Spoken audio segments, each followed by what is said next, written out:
There are only a few things that can be found throughout the entirety of the Fallout franchise, and one of them are the vaults from Vault-Tec.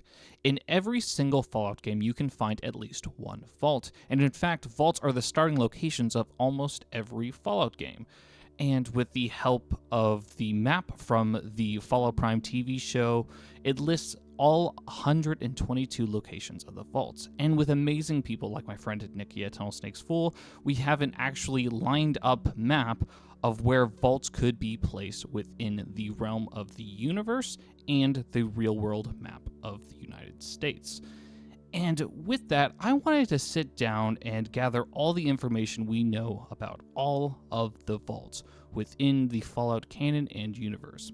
So I sat down and gathered a list of all the vaults that we know about and where their locations might be and where it would be on this map. So today I will be embarking on a rather long journey as I'm going to be going through and explaining every single vault and lore and its location within the Fallout universe.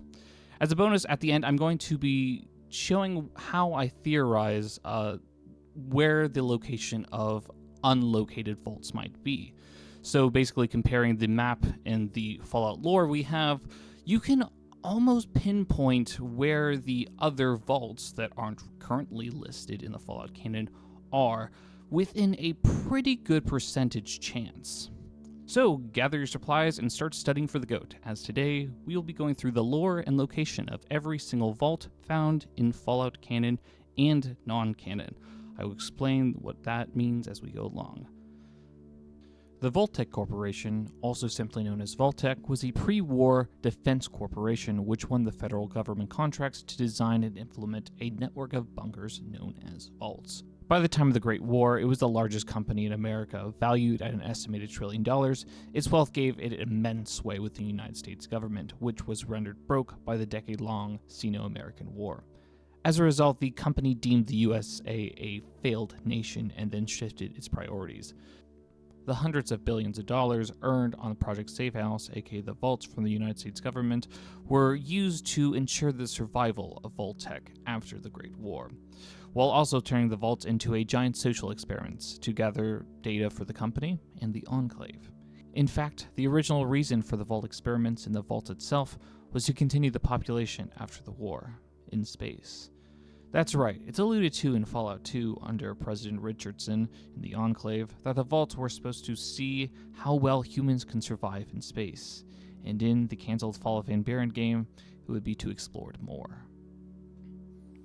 Now with the background out of the way, it's time to get into the details of every vault within the Fallout universe. Now, as of note, some of these vaults are canon, some are not canon, and then some are in that weird semi-canon area. As we go down the list, I will be explaining which one is which, where it is in the game, the resources that the vault appeared in, and the most important thing, the experiments that have appeared within it. As of note, I will not be adding anything that appeared in the Fallout Shelter related, because they just have vaults that are not supposed to be canon, like some crazy number like 725. I don't know if that's the actual number or not, but like they have numbers that shouldn't be within the canon within the 122 vaults.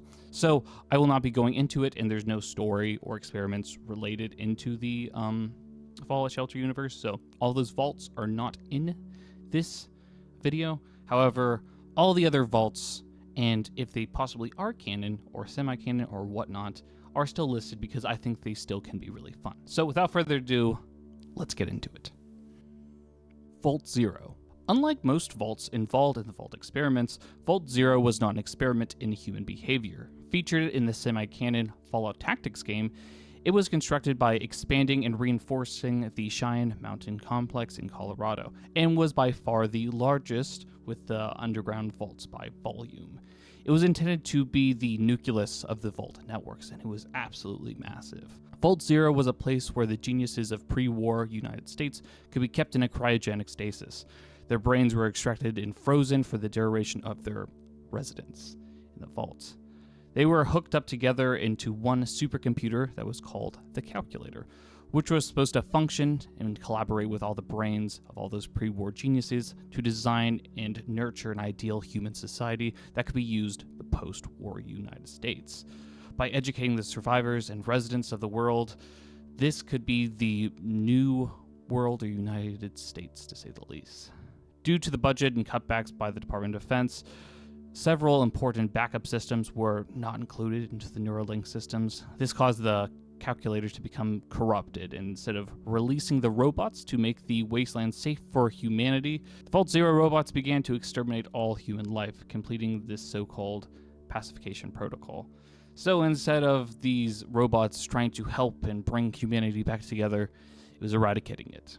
As for the geniuses plugged in, most of them suffered severe brain damage and dementia and cognitive defects from the combination of old age and prolonged radiation exposure. The technology, it seemed, has not been affected by the ravages of nuclear radiation. So with that comes the age-old question, is Vault Zero considered canon? Well, itself is kind of. Tactics is in a weird spot where some things that are referenced by Bethesda or newer games can consider it canon.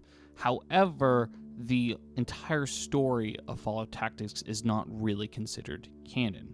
However, in recent collaborations with the Magic the Gathering card set, with Fallout, there is a card of the calculator. So this does add a little bit more to, is this actually canon or not? Although, let's be honest, it being featured Magic the Gathering card collection doesn't necessarily mean it is part of the canon, or more likely part of the canon.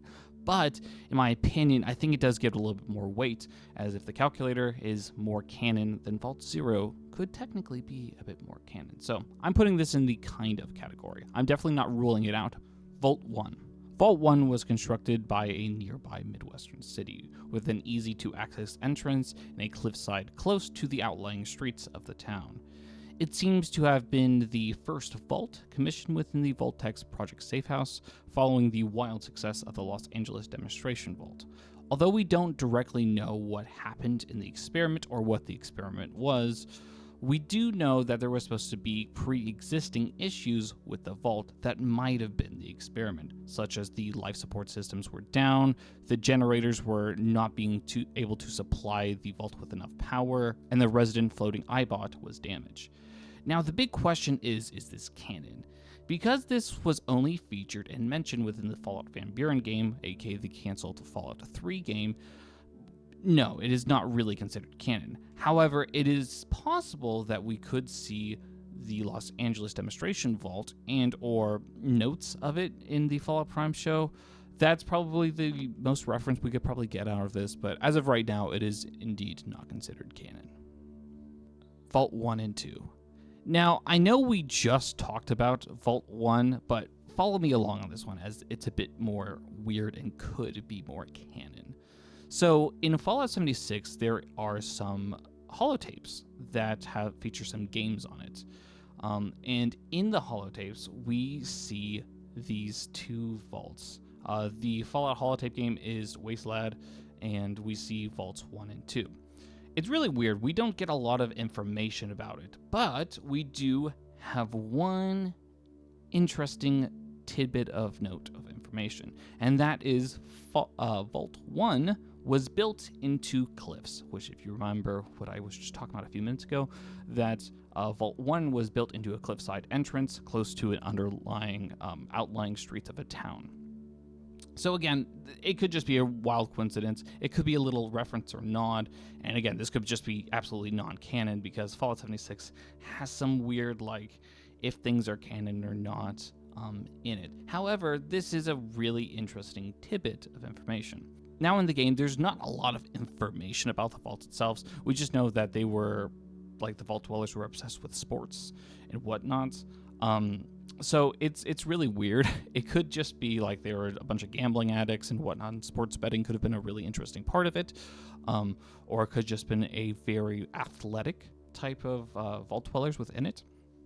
And that much we don't really know. And that's other than it being semi-connected and or close by each other, built within clips and had more obsessed vault dwellers of sports. That's about all we know. However, it's just that weird note that it was built into cliffs that I'm just like, are they connected? Are they the same thing? Is it canon? So again, we don't really know, but Because this is in Fallout 76, and it's that weird point that I'm not 100% sure if this is official lore or not, but I'm going to lean towards that this is more semi-canon than canon, so to say. So that's where I'm putting it. Vault 3. Vault 3 was the first officially canon vault within this list, appearing in the Fallout New Vegas just outside the city of Las Vegas. Vault 3 was actually one of the 17 control vaults, meaning they had no given parameters for experiments within the vault. Not much is known about the early years of this vault, as it can be assumed everything went fairly well with little to no issues, or nothing of interest, right? Until a few decades that we start getting some notes that after the Great War, a water leak forced the residents to go into the wasteland and start trading with dwellers, some raiders or people within the world. This first amount of contact, everything seemed to be fine with no issues. They seemed to be getting a bunch of trades and whatnot, people coming into the vaults, and it was just a really good relationships with people. But it wasn't until it gained a bit of attention from a raider group known as the Fiends did it go bad. The Fiends eventually made their way into the vault, killing or kicking out all the original vault dwellers or inhabitants, and thus taking it over. Which is why we see the Fiends in their present day. You know, we see the Fiend leaders such as Motor Runner and Mean Son of a Bitch currently set up in camp there. So what happened to the original dwellers of this vault? They're most likely all dead, if not some stragglers out there. But at this point in the canon, they are most likely all dead. And yeah, that is Vault 3. Vault 4.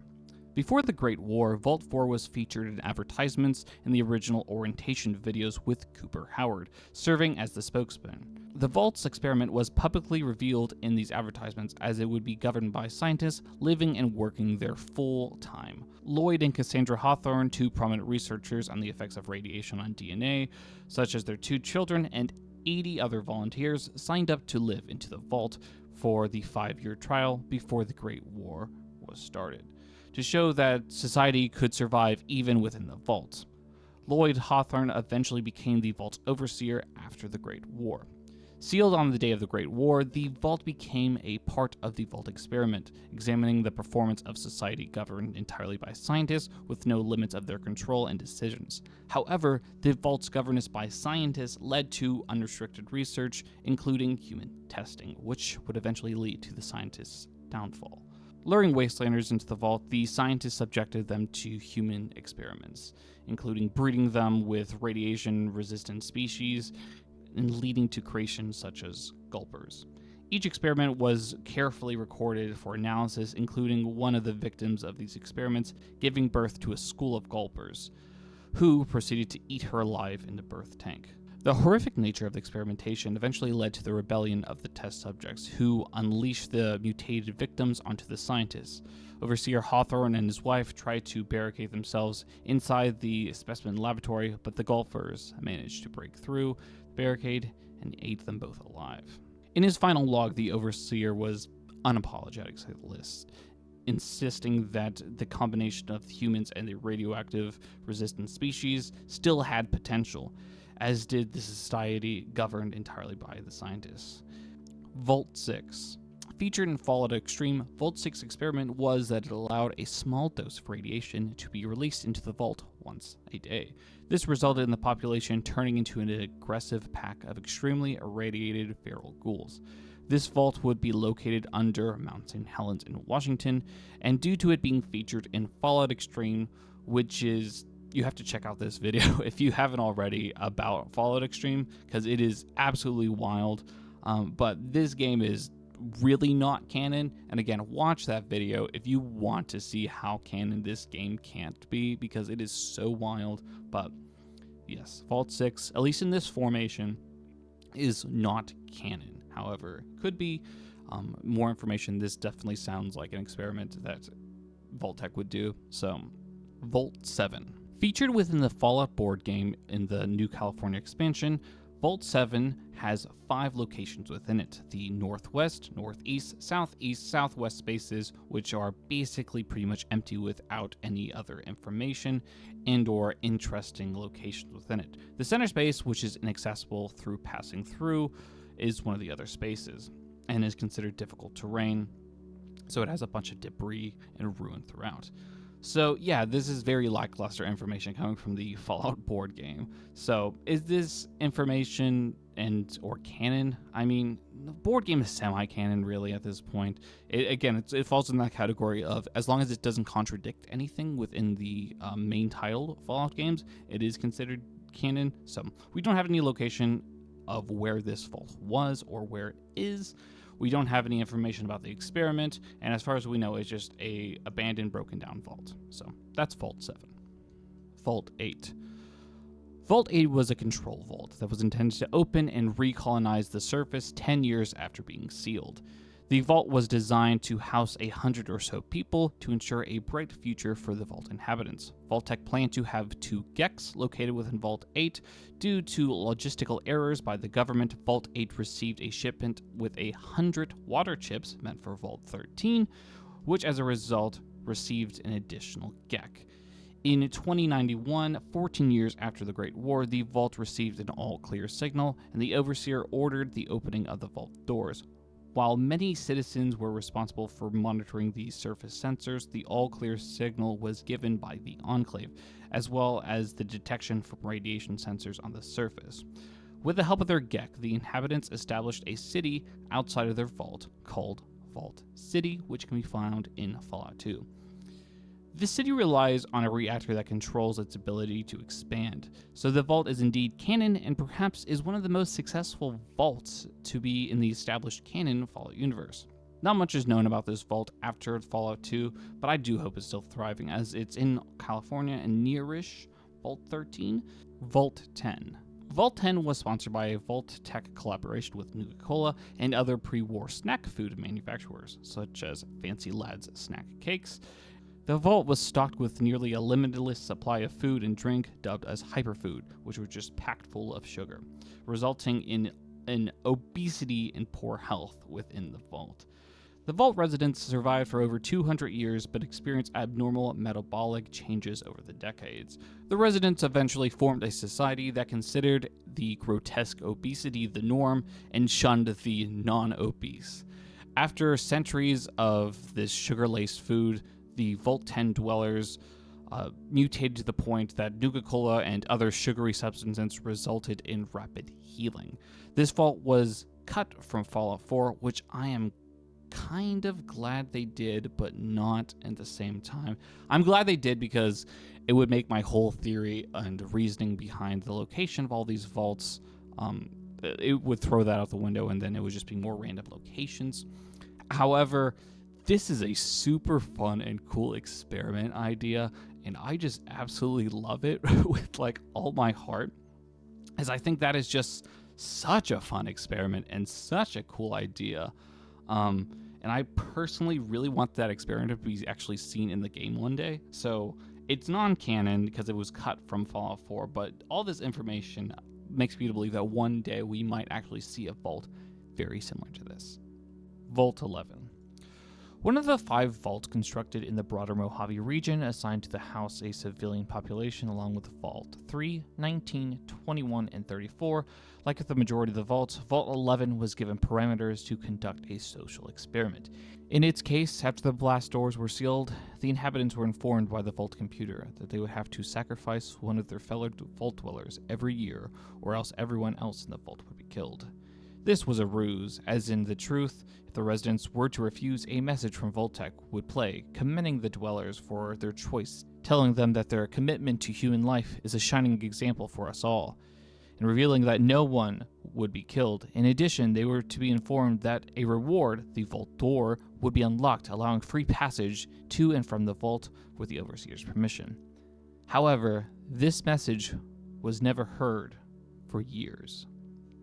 According to the terminal entries found throughout the empty vault, in 2281, the original inhabitants did not come to this conclusion right away. Completely believing that they had to perform an annual sacrifice among their members, or else they would all die, they eventually settled on making the choice to sacrifice through a democratic election, where the chosen individual would be elected as Overseer, and at the end of their term, they would be required to enter a chamber and submit to execution. The residents believed that this would satisfy the requirements the computer gave them and spare the remaining dwellers. Of the vault's original residents, only the first overseer entered the vault, knowing that they would have to sacrifice one of the dwellers. However, even he was unaware of the truth if they refused.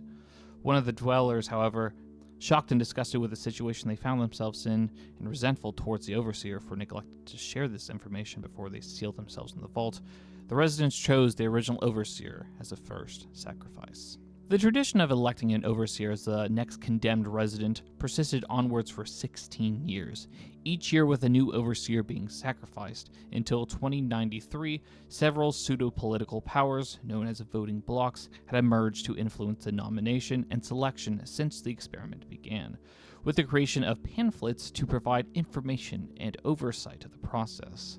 The 6 main voting blocks annually jostled for power within the vault. These 6 voting blocks were the Allied Service Workers Bloc, the Divine Will Bloc, Human Dignity Bloc, Justice Bloc, United Vault Technicians Bloc, and the Oletarian Bloc. These blocks would nominate and support overseer candidates based on their own goals and decorate the wall of the vault with propaganda posters to garner support for an overseer prior to each election. The selection process evolved significantly over time, resulting in heavy corruption and manipulation proferated by the bloc leaders. Prior to the final election, members of the most powerful group, the Justice Bloc, sexually coerced fellow resident Catherine Stone, threatening to nominate her husband Nathan as the overseer should she refuse. Due to their overwhelming influence of the voting bloc, this would essentially be a death sentence for her husband, and Catherine had no choice but to agree to their demands. But she was betrayed by the Justice Bloc members, who went ahead and nominated their husband regardless. Out of a mix of desperation and despair, Catherine immediately enacted her retribution, sequentially murdering members of the Justice Bloc one by one. The massacre was a blessing in disguise for Catherine in one of 2 ways. Not only has she set the stage for the Bloc's reprisal, but also ensured that she would be made the clear choice for the next overseer in place of her husband. Effectively saving his life, Catherine's plan succeeded in both accounts, and after word of the murder spread, she was soon elected as the Vault's next overseer.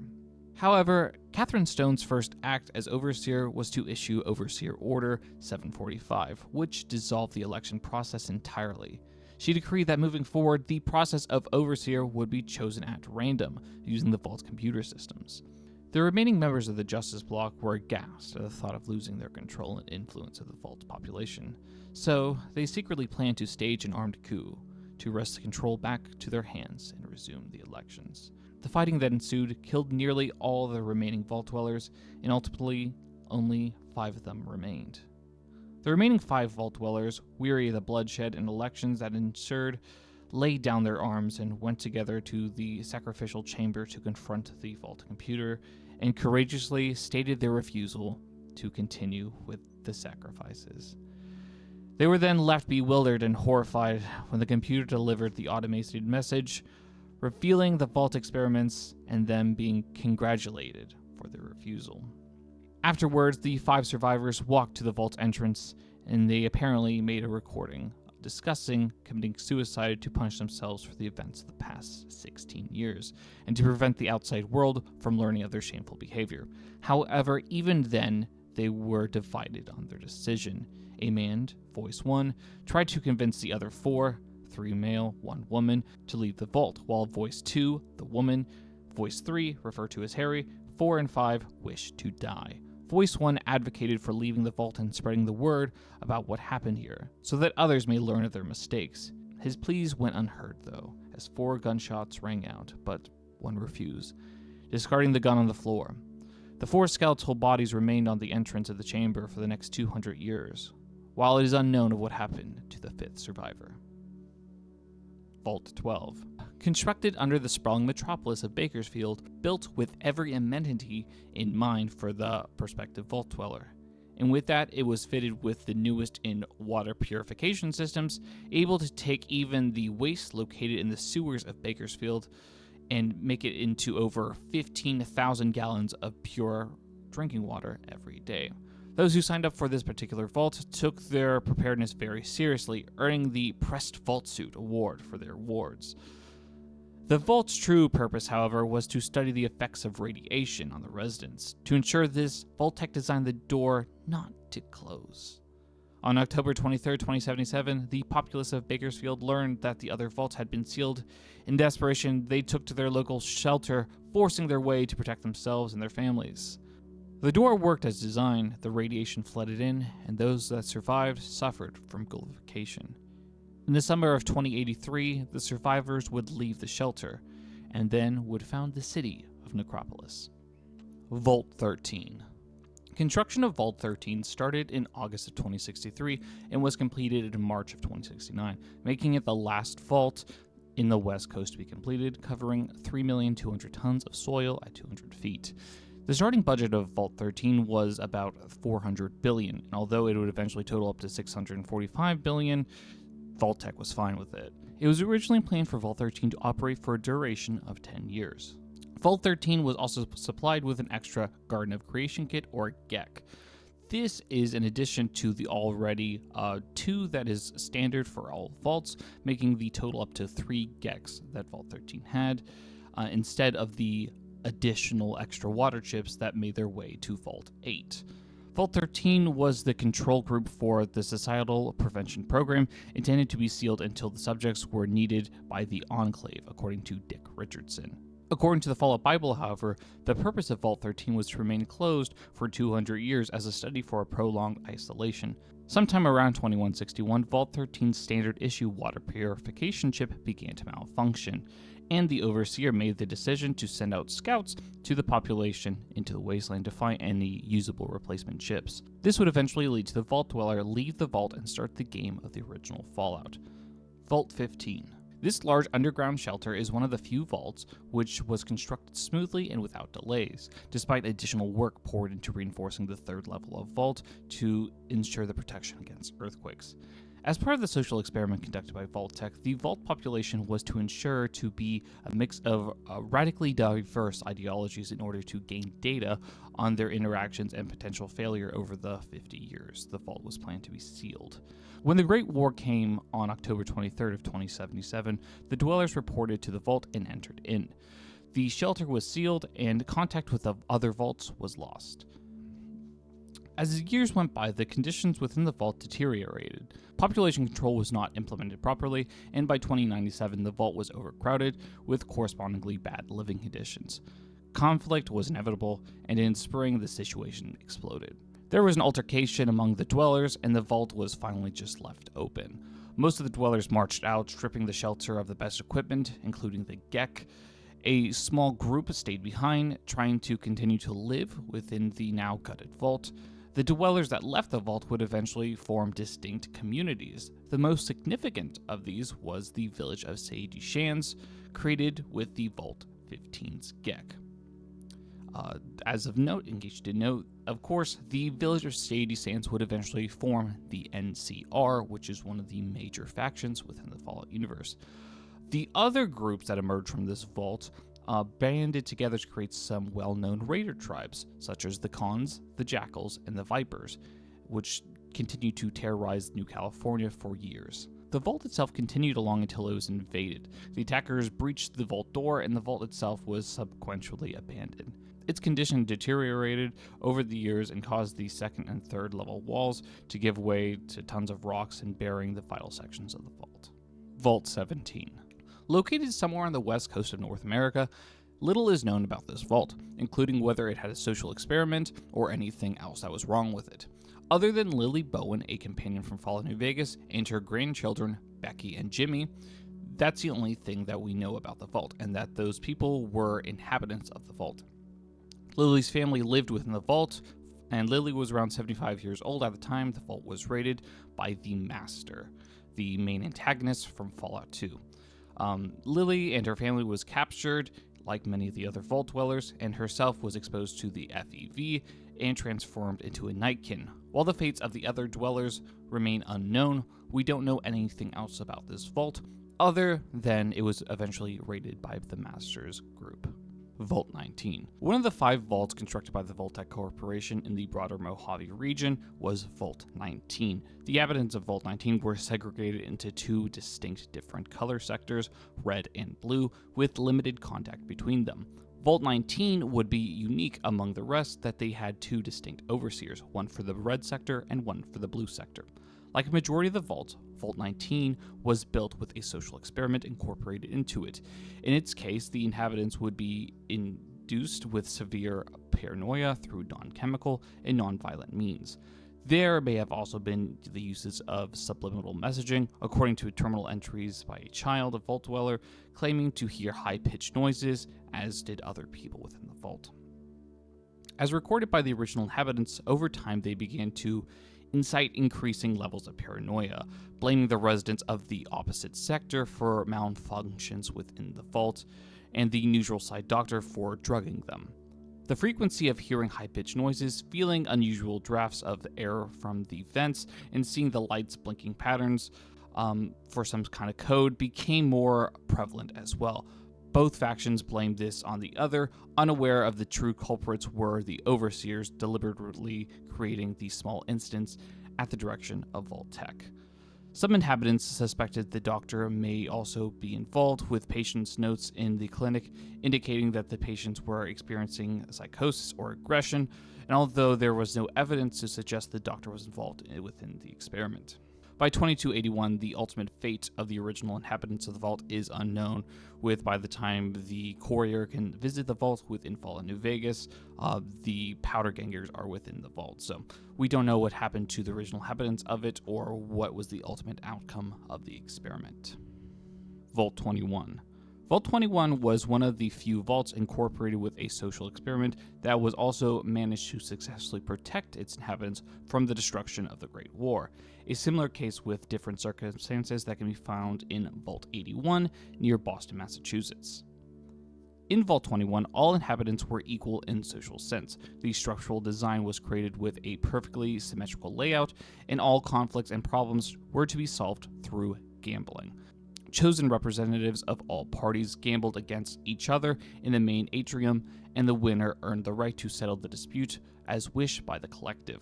Vault-born resident Sarah Wintrob described the Vault's culture as pure New Vegas, as everyone has a chance and Lady Luck smiles if you play your odds right. In 2274, Vault 21's then residents were contacted by Mr. House and given an offer to restore the interaction with the surface world as part of his city-state New Vegas. While most of the Vault dwellers wanted to refuse the offer, some residents were in favor of it. Per the rules of the Vault, residents in favor of Mr. House's offer challenged each level's representatives who were in favor of staying isolated. After a game of blackjack that lasted for many hours, those in favor of opening to the outside won in an extremely risky move. Soon after, Mr. House took ownership of the Vault and ordered it to be stripped of all useful tech and filled with concrete, sealing it off permanently. However, Sarah and her brother Sheldon negotiated with Mr. House to keep the vault open. House agreed, and one half of the upper levels were left intact, and the rest were filled with concrete as originally planned. Sarah remodeled the vault's access areas into a functioning hotel, which became another source of income for Vegas's growing economy. Vault 22. The only vault constructed in the broader Mojave region not assigned to a civilian population was Vault 22, and that was instead inhabited by scientists working under the idea or experimentation with stable crops to combat global hunger prior to the Great War. An entrance sign posted to close the exterior of the blast doors describes the project underway within, claiming to involve research ranging from advanced fertilizations to improve crop production and increasing these crops' resistance to insects, droughts, and disease. Following the nuclear apocalypse, the scientists within the vault continued their research with the goal of sustaining the vault's researcher population with the plants grown within its confines. Designed as a green vault, those selected to reside were dedicated to such goals, and some of the most successful experiments were donated by pre-war defense contractors. One such donation, however, would eventually become the vault's undoing. Bolveria modicana was originally a fungus designed for pest control. When a pest is exposed to the fungal spores, the fungus infests it and begins to colonize the host body. The host eventually dies due to failure of the body functions, while the fungal colony continues to expand through its body. Eventually, the host body motor functions are fully in control of the fungal colony, allowing it to move and infect more pests by spraying new spores in the host body. Researchers noted that while effective in long term, it takes between 10 to 20 days to kill its prey, and the fungal spread its limited effectiveness when dealing with unsocial pests. The donated samples of the fungus were originally developed with the X-22 Botanical Garden in the Big MT, before later being shared with Vault-Tec to enable an advanced botanical experiments with the scientists of Vault-22.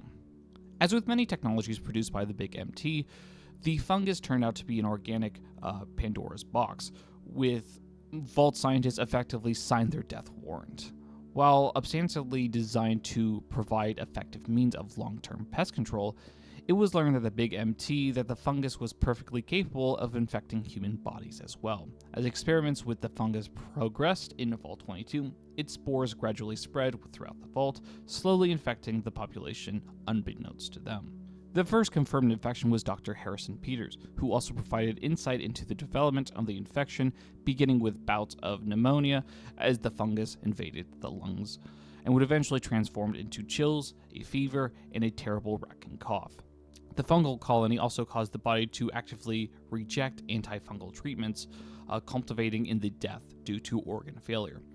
As with its intended targets of smaller pests, the fungal colony continued to grow and develop inside the host. Eventually, it spread far enough to establish control over the deceased person's body, becoming a highly aggressive creature dubbed a spore creature, whose sole purpose is spreading the spores and infecting more would-be hosts. The untreatable infection baffled the scientists and spread through the vault like wildfire. The widespread infection led to the eventual collapse of social order within the vault.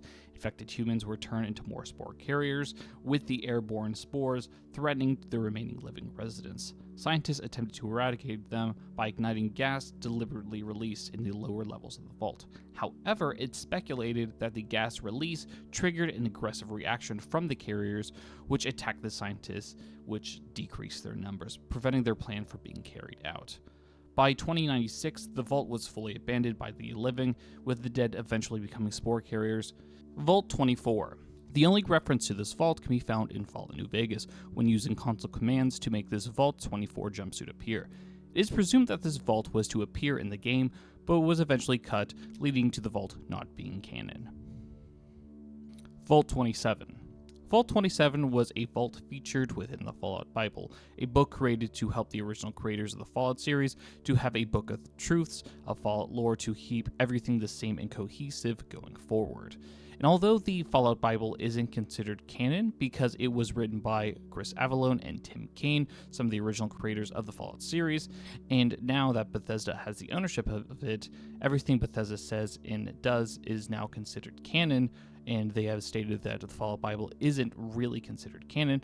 I do personally think that the entries of Vault experiments within the Fallout Bible and Vault-Tec are semi to more likely canon because of a couple of reasons. Number one, Vault 106, which we will get to later on, was featured in the Fallout Bible and is actually appeared as written in the Bible in Fallout 3. And number two, you have some other vaults that actually have well-known experiments like Vault 68 and Vault 69 within the fandom. So I think Bethesda are more likely to keep that canon. And finally, number three, this vault. Now, back to Vault 27. As written in the Bible, the experiment of this vault was to overcrowd this vault, place 2,000 people within the vault, which had a capacity of about 1,000 people. This, of course, is just an awful idea when locking up people inside for decades. So, with limited resources and space, you can only imagine the outcome. We don't know what happened at the end of this vault, only this experiment. However, going back to my reasoning as to why this vault and the other Fallout Bible vaults are canon is because in the new Fallout Prime show, during the meeting of the Vault-Tec executives, everyone is just shouting ideas of experiments and whatnot, and someone proposed this vault idea, making this vault officially canon. And although we don't know the exact location of it, it is presumed somewhere along the West Coast. Vault 29. Vault 29 is one of the vaults built by Vault-Tec located on the West Coast. The vault housed children, mostly teenagers from affluent families. The description of the vault appears to be allude to the lore of Vault 29 as appeared in Fallout Van Buren, when the vault experiment stipulated that only residents under 15 would be accepted. This is the only information we got about Vault 29, and it was labeled in the Fallout Bible. However, further proving my theory that the vaults from the Fallout Bible are true comes from Fallout 76, where Tricia Miller, a Vault-Tec University student, was concerned about her assignment that would be a janitor in Vault 29 on the West Coast with a bunch of obnoxious rich teenagers, which is exactly what the original intended idea was in the Fallout Bible and in Fallout Van Buren, so making this another example of being a canon experiment that was originally in the Fallout Bible. Vault 31. As part of the three vaults, Vault 31 is connected to the two other vaults, Vault 32 and Vault 33, forming a triupright society. This society is divided into three vaults to serve as a buffer against threats in case one vault is compromised, while still being able to support one another through a time of crisis. The other vaults are told that Vault 31 is just like them and only differs in having higher quality resources, education, and food. This is, of course, a lie, protruded by the release of the Vault 31 dwellers. In reality, the experiment within the vault was a program called Buds, devised by pre-war Vault-Tec sales executive Bud Adkins, who sought to use the three vaults to breed a population of loyal Vault-Tec employees, who would then go on to establish a monopoly over the waste after everyone on the surface had perished from the nuclear war. Bud would accomplish this by populating Vault 31 with a hand-picked group of junior Vault-Tec executives whom he trained, who would be cryogenically frozen within the vault. In contrast, the other two vaults were populated with people with traits he found genetically desirable, who would live as normal. When the time came, his junior executives would then be sent out to the other vaults to become their overseers and breed to create generations of junior managers loyal to Vault-Tec, guiding their societies towards Bud's mission. Bud himself would act as Vault 31's overseer, having his brain preserved in a robot. The three vaults regularly conducted intermarriage and inter-vault trade every 3 years, in a ceremony known as triennial trade, but this of course was a ruse, rewarded by Vault 31 with any necessary items to enable the individuals cryogenically frozen in Vault 31 to join the other vaults and accomplish Bud's directive. To date, all the overseers of Vaults 32 and 33 have been members of Buds. Vault 32.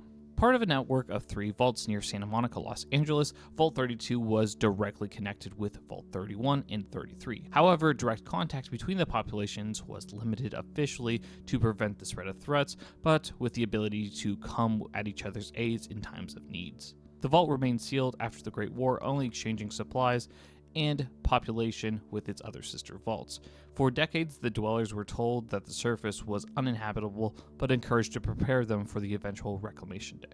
The situation was stable for over 2 centuries, as entire generations were born, lived, and died underground. However, a crisis struck in 2294 as the vault dwellers of Vault 32 learned that they were actually guinea pigs, existing solely for the purpose of Bud Adkins in a project at Vault 31. It's not clear how the dwellers learned of this secret, but Overseer Ian Jackson was tortured to death and his staff hanged. At the same time, resulting violence across the vault led to a widespread loss of life as they split into factions and started killing one another, committing suicide. Graffiti painted on the walls was a stark reminder to others that the dwellers knew the truth, that they were inside Vault 31, promising the death to management, and anti-management factions appeared to have prevailed and attempted to force their way into Vault 31, using whatever tools they had, including blowtorches and other construction equipment.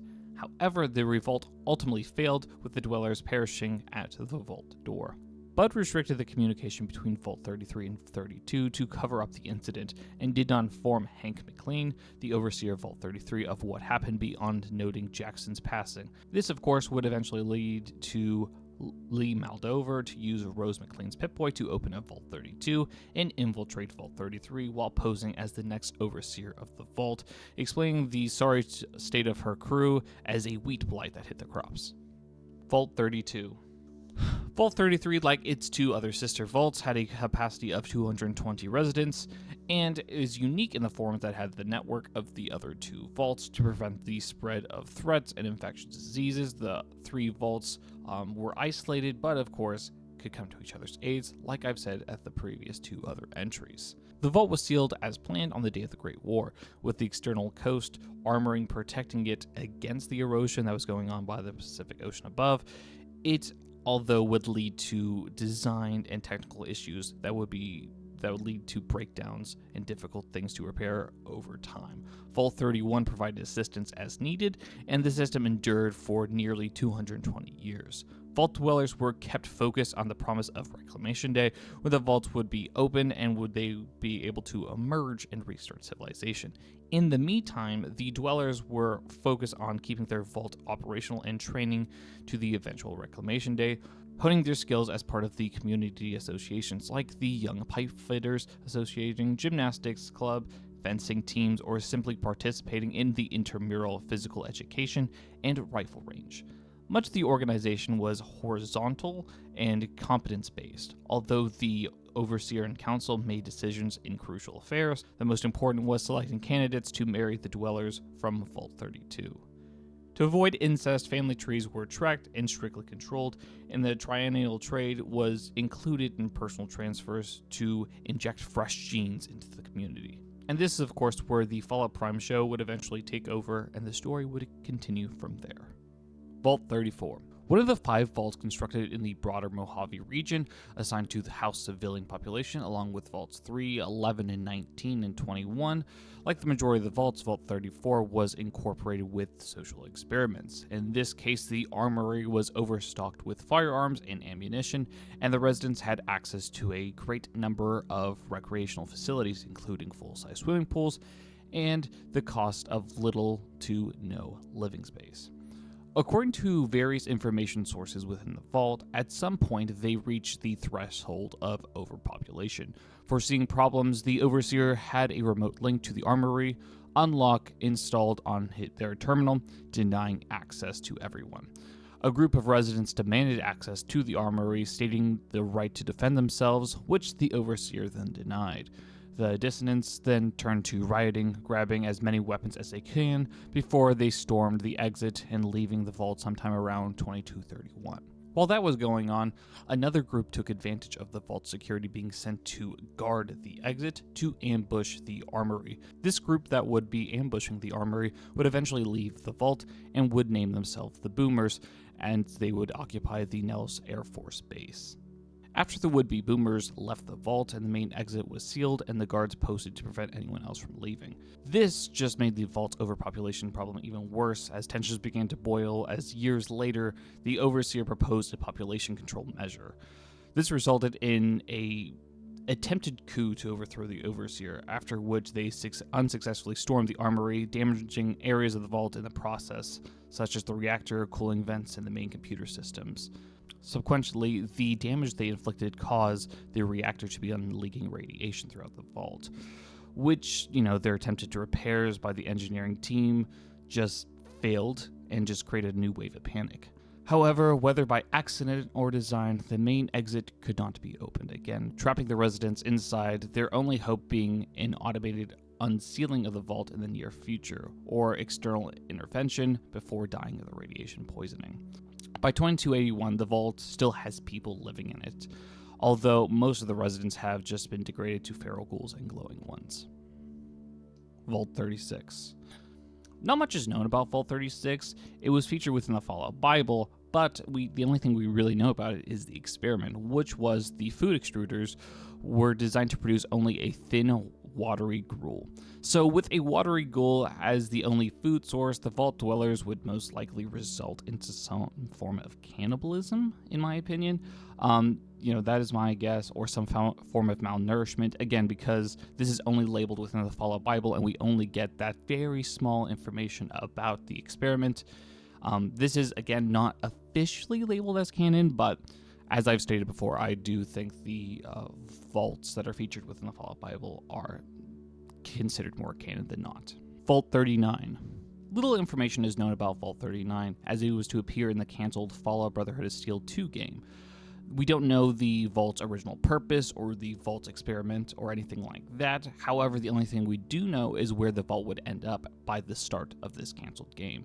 And this is that due to a scientist named Reese's experiments within the vault has basically just become a jungle, overpopulated with huge mutated plants that thrive there, and that would provide some like minor obstacles to overcome for the character.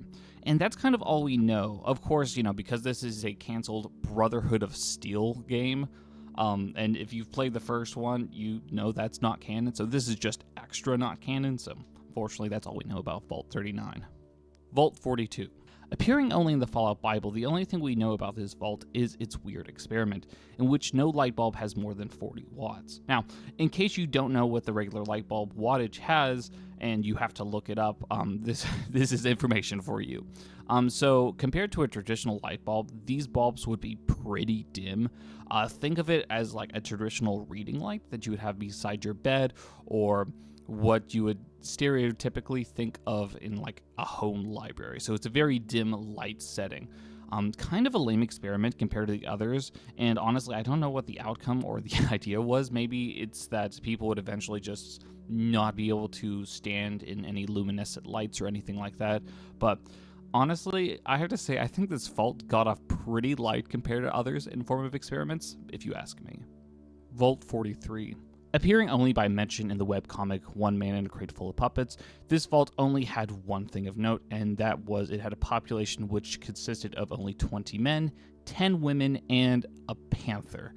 Again, just like the last one, this one is a super random experiment, and the real question is, why? What's the point of having this panther in it? Are they just trying to see how long it would take before the panther kills everyone, and or if the people can kill the panther? And another great question is this considered canon?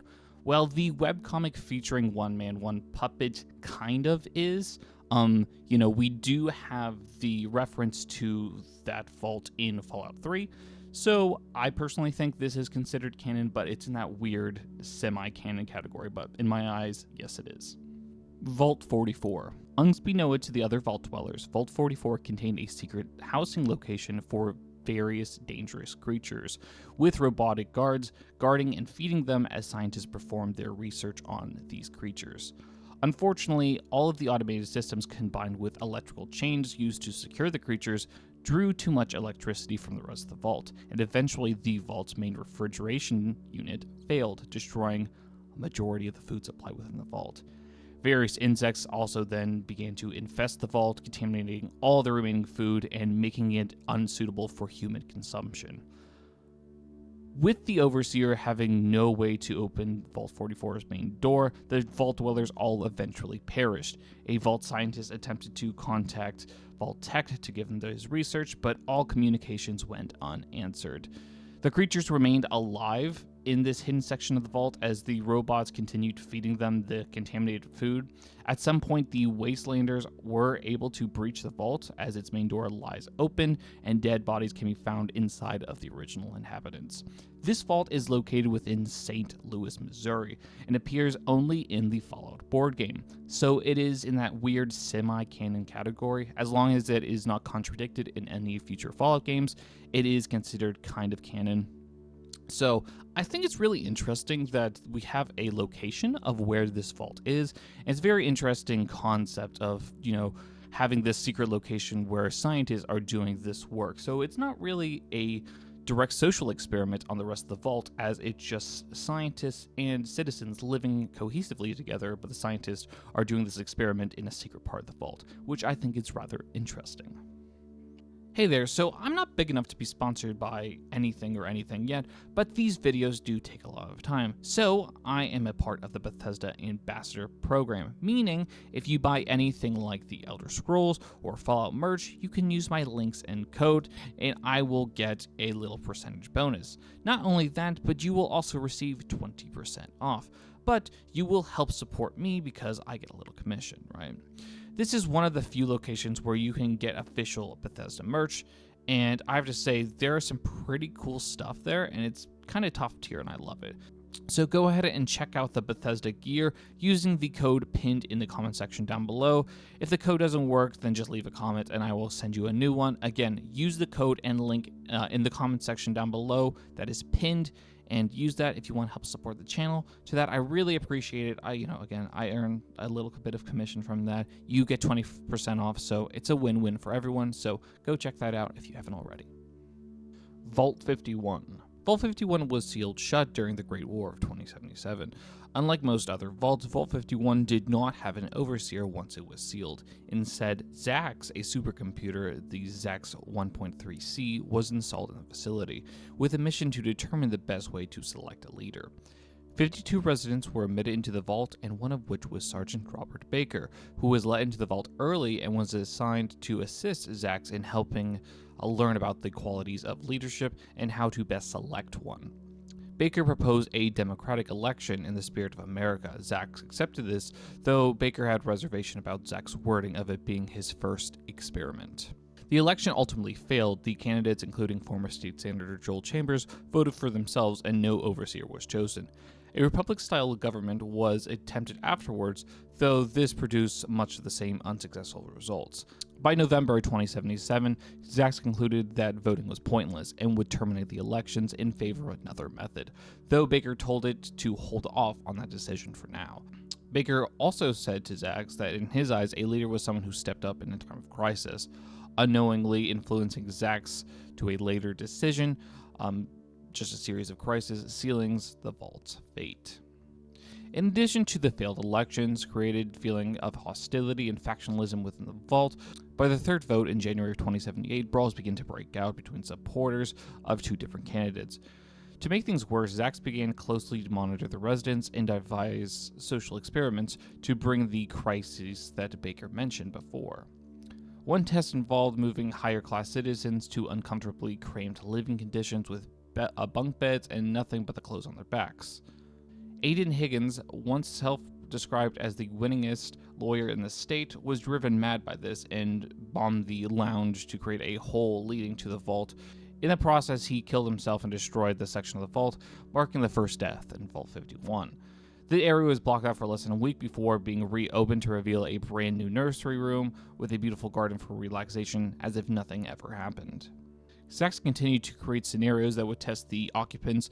In March of 2078, Zax changed the rules of the talent show halfway through to make a high-stakes competition, where the players' bedrooms were on the line. If they lost, they would be forced to move into the now degraded bunks. As expected, the amateurs lost handily, while experienced musicians were treated with fanciful rewards.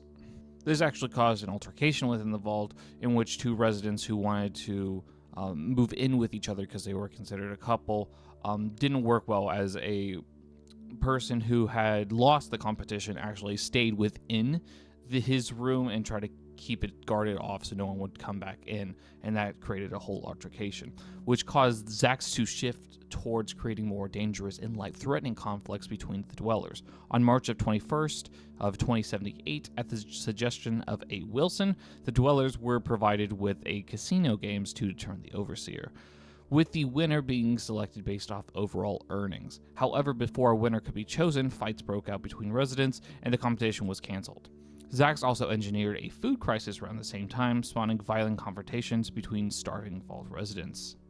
It was actually really interesting, as Isaiah Moss, a former pro boxer, critically injured Freddy. While Zax did nothing but praise Moss for the initiative, Zax also attempted to influence those who had not yet lashed out to do so. In one instance, it triggered a number of slot machines so that Eleanor Montgomery, a once expert gambler, continuously lost to Bill Metalis, a amateur and former clown who won hours upon hours at no end. While this was going on, other dwellers actually began to worship Zax as a literal god, further signifying the de-evolution of events occurring within this vault.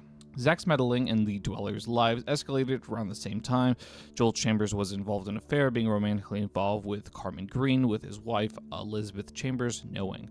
Meanwhile, Elizabeth was having an affair of her own with Matthew Johnson, a personal trainer, who she was recommended to visit by Zax. Although Zax's social experiments and the continuing hunger crisis, Elizabeth and Joel began to distrust one another. The 4 people involved confronted each other on August 3rd of 2078, culminating in Elizabeth strangling Carmen, Matthew killing Elizabeth, and Joel shooting Matthew, and Joel's own death from unknown circumstances. Basically, they all got together, all these 2 cheating like couples, and they just ended up all killing each other, which is absolutely just crazy to think about. With the violence of the vault getting worse, Helen Marks and Reuben Gills found 4 bodies in the room where Zax played an audio file of the struggle between the 4 lovers. Reuben cracked a joke about having more food now that they were dead, causing Helen to leave, abhorring what they could be making light of the situation. 3 days later, on August 6th, Omar Stevens found Helen's body laying face down in the cafeteria, with Omar assuming she had been poisoned. With Helen's death, the vault fell into chaos at the same day, and amid fighting Reuben eventually to be the last man standing. Zack simply saw the process as Overseer Selection Attempt 37. Reuben killed at least 3 other dwellers, including Harold Clark, who took his room months prior. Sergeant Baker could not bring himself to kill anyone else and failed to stop Reuben, and ended up barricading his room and slowly dying from a bullet wound.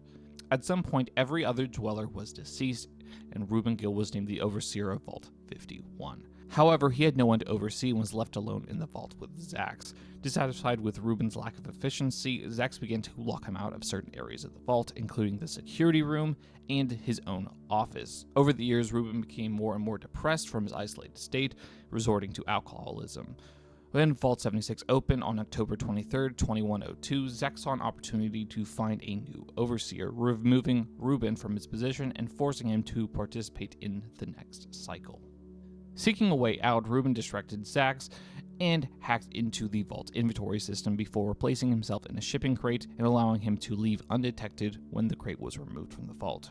He created a checklist for himself to find someone from Vault 76 to get their help in defeating Zax. On October 30th of 2102, Reuben attempted to return to Vault 51 and entering the nearby Shelters Claim Center. Believing it to be a control center for the vault, upon learning it was simply a marketing area. Reuben attempted to hack back into the vault's network in order to learn more about the vault or the network, and automated the vault to get back inside. Despite a heavy firewall and lack of clearance protecting the network, Reuben continued his efforts, deciding to use the internal network of Mr. Clark, the Shelter Claims Center Mr. Handy, to contact the vault. By December 7th of 2102, Reuben finally hacked into the network, alerting Zax. Once in the network, Reuben learned that the vault was not fully automated. Although the exact details of the revelations were not made clear, it was clearly prohibited to him. Reuben soon decided to locate the building supplies to construct turrets and to get as far away as Vault 51 as possible, at least temporarily. Around the same time, Mr. Clark began to refer to Reuben as Mr. Candidate, in a manner reminding him of Zax, further upsetting him. At some point, Reuben managed to make contact with a resident of Vault 76, but was killed in his base at the isolated cabin before he could return to Vault 51. The vault is currently filled with Scorch, who invaded the premises, along with the bodies of numerous deceased Vault 51 dwellers who seem to have killed each other rather than being killed by the Scorch invaders. And that's the long story of Vault 51. Vault 53.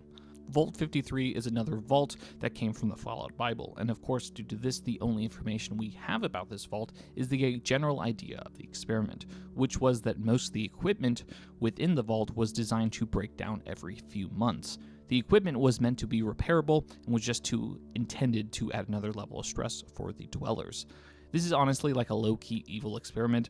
It's just adding like another layer of stress and annoyance to just another never-ending disaster level within the vault. Another interesting fact is that Vault 53 was originally at some point considered to be in Fallout 3, as seen by some concept art of the Vault Dweller appearing in the vault, but this was eventually to be cut for unknown reasons. Vault 55. Vault 55 appeared in the Fallout Bible, and the only thing we know about this vault is the experiment, and that was that all the holotapes were to be removed, giving no source of entertainment via movies or show, and yeah, that's about it. It's not too bad of an experiment itself, probably just resort to reading or talking with one another, but what's even funnier is the next vault and its experiment. Vault 56. Much like the previous 3, Vault 56 appeared within the Fallout Bible, so not much else is known about the vault except the basic idea for the experiment. And the experiment was very similar to that of Vault 55, and that was that all holotapes, all the entertainment for TV shows and movies were to be removed, except for this vault. The only thing that was left was that of movies and TV shows of one particularly bad comedic actor. Not much else is known about this vault, such as how long it went or how long it lasted, but apparently beforehand, a sociologist within Vault Tech predicted that Vault 56, this vault, would fail before the previous vault, Vault 55. Vault 63. This vault was constructed under the orders of Hugo Schultz, a member of Vault-Tech's board of directors, and his wife, Cassidy Schultz. They felt that war was going to happen no matter what, and wanted a vault that would give them the greatest amount of power that they could have in a post-apocalyptic society. However, they recognized that Vault-Tech's board would not allow them to build a vault all for themselves unless they had some greater benefit to the company. As such, Hugo and Cassidy pitched Vault 63 as a research facility for various technologies that could help Vault-Tech establish and defend its own post-war societies. These projects included weather control, using assets and personnel for the government-shuttered Atlas program, as well as the creation of the special Vault-Tech Guardian robots, using research stolen from the Department of Defense's own large-scale robotic program. The vault's construction also was very controversial, as Hugo's business decisions made the community of Dark Hollow Falls resent him, and they were driven off the land. Hugo claimed they would allow a community space inside the vault, and then they tolerated the construction of Vault 63 under this condition. As with the other vaults, Vault 63 was sealed sometime around the Great War in 2077. Hugo also betrayed the deal with the Dark Hollow community, as he did not allow them in. The vault remained sealed by 2105, and the tunnels leading out to them were damaged by earthquakes, and the main door in the Dark Hollow Manor requires a two-way joint authorization.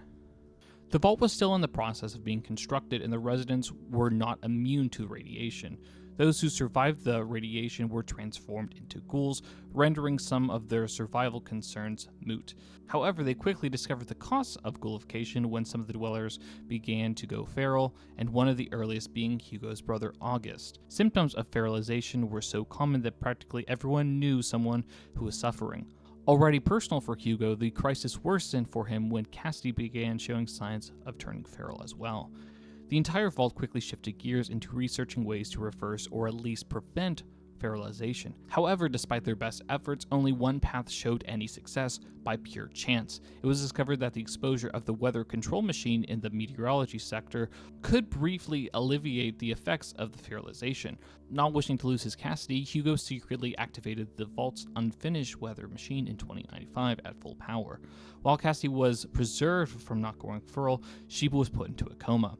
However, the act still had major consequences. It transformed many of the residents into feral beings known as Lost, who began attacking their former friends and colleagues indiscriminately.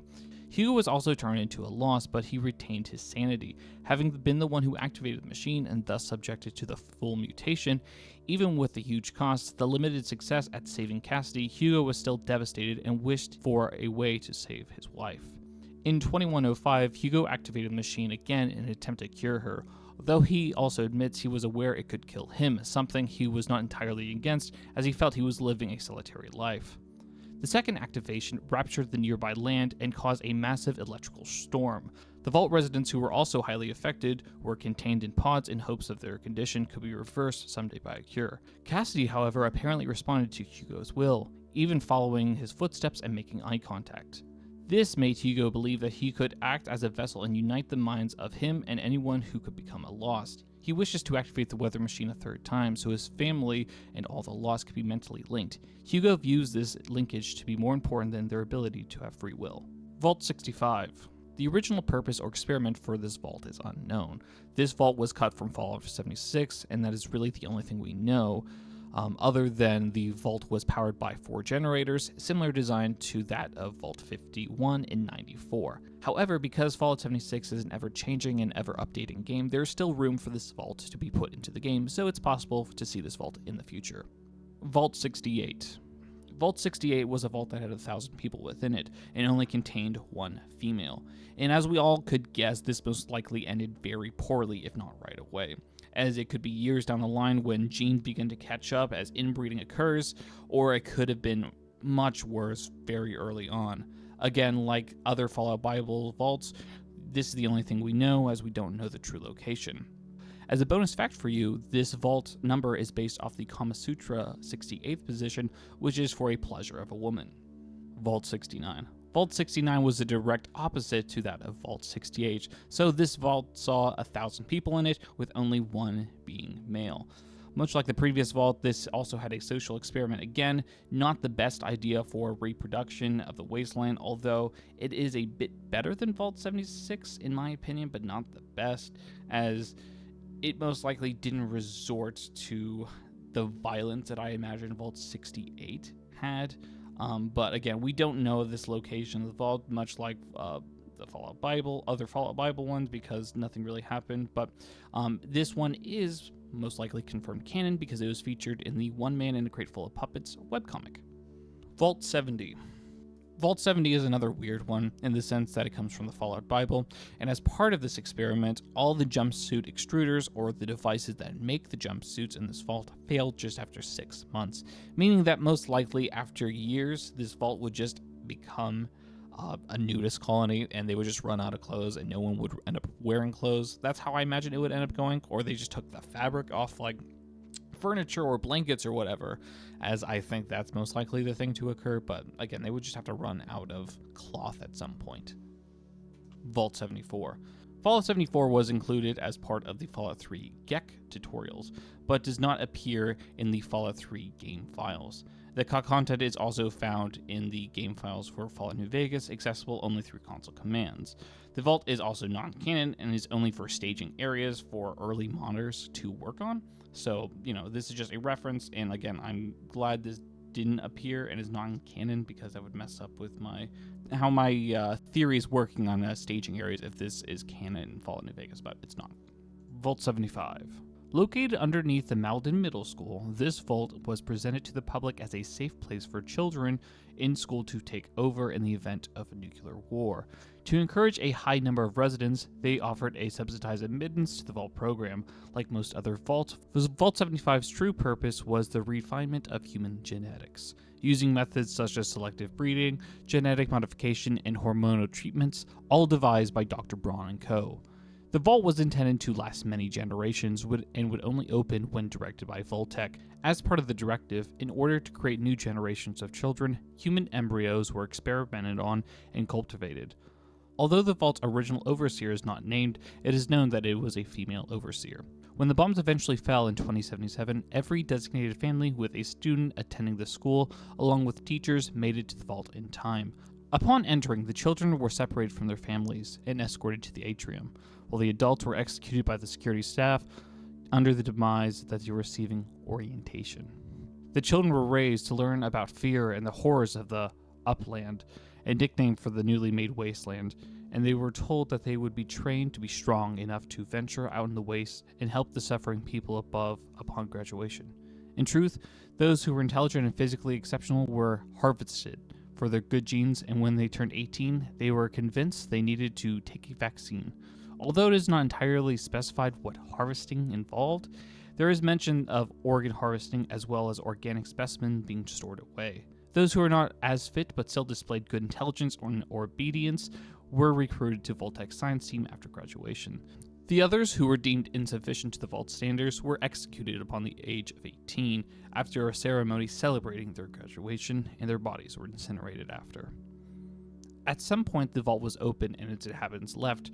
Some log terminals suggest that there was some sort of rebellion among the junior test subjects, aided by the graduate scientists. By 2287, none of the original inhabitants of the vault remain. In fact, the vault has since been taken over by the group known as the Gunners. Vault 76. Vault 76 was one of the 17 control vaults. Part of the overarching vault experiment, construction began on February of 2065 and ended in October of 2069. With the maximum capacity stated to be about 500 occupants, the construction blueprints record a capacity of 88. The vault was slated to open to the outside world 20 years after nuclear war so that the individuals could emerge to recolonize Appalachia. That day would be known as Reclamation Day. The Overseer was instructed to ignore standard operating procedures as Vault 76 was deemed a special project essential to rebranding the United States in the wake of nuclear war. The occupants were some of America's finest, including students from Vault-Tec University, military members, former White House Chief of Staff, and occupants were provided fully furnished apartments including a bedroom, living room, bathroom, and color television. After the news of the Great War broke out, Vault 76 was successfully sealed on October 23, 2077, when an air raid siren sounded the last alarm as the Chinese nukes headed for American soil. Though the Vault-Tec security team ensured the compliance and defended the individuals as they entered the vault, authorized to use lethal force to ensure only those authorized could enter. Everyone else was considered an enemy combatant. They succeeded in their mission, and the vault door was sealed for the next quarter century, until the all-clear was given once the radiation levels had diminished enough. For the next 25 years, Vault 76 continued to operate as planned. The Overseer found orders easy to maintain, though the impressive pedigree of those in the vault sheltered and their competence led to an unmentionable unique challenges, most often challenging her authority. To provide them with an outlet for their competitiveness, the Overseer instituted a number of awards for the Vault Dwellers to obtain at award ceremonies that could even feed the biggest egos. The year 2102 was the Reclamation year, the year when everyone could finally leave the vault, and was met with relief from all parties within the vault. The Overseer mandated a Reclamation Day party the day before the activation notice, opening up restricted alcohol stashes and the remaining food supplies. The happiness and cheering in the atrium as the Overseer counted down to midnight were second only to the time when the first child was born.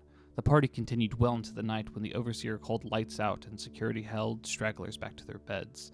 Then she and her team went through the final checklist. Standees and supplies were placed alongside the exit routes of the vault door to provide a last-minute refresher on what to do, while the security team went through their duties well in record speed, wiping logs, securing non-essential gear, and acquiring reclamation packages for themselves. Those who were sheltered by Vault 76 ultimately had no other choice, as the vault itself was designed to cease functioning and be rendered inhospitable 24 hours after opening, a feature intended to force those to commit to reclaiming the outside world and prevent them from becoming dependent on the vault's amenities. Studies show that dependency was common, so the kill switch was established to set to kick in after the all-clear message was received after the aforementioned day. Air circulation would be shut down, giving it enough time for everyone to leave the vault, but making sure no one could really live there.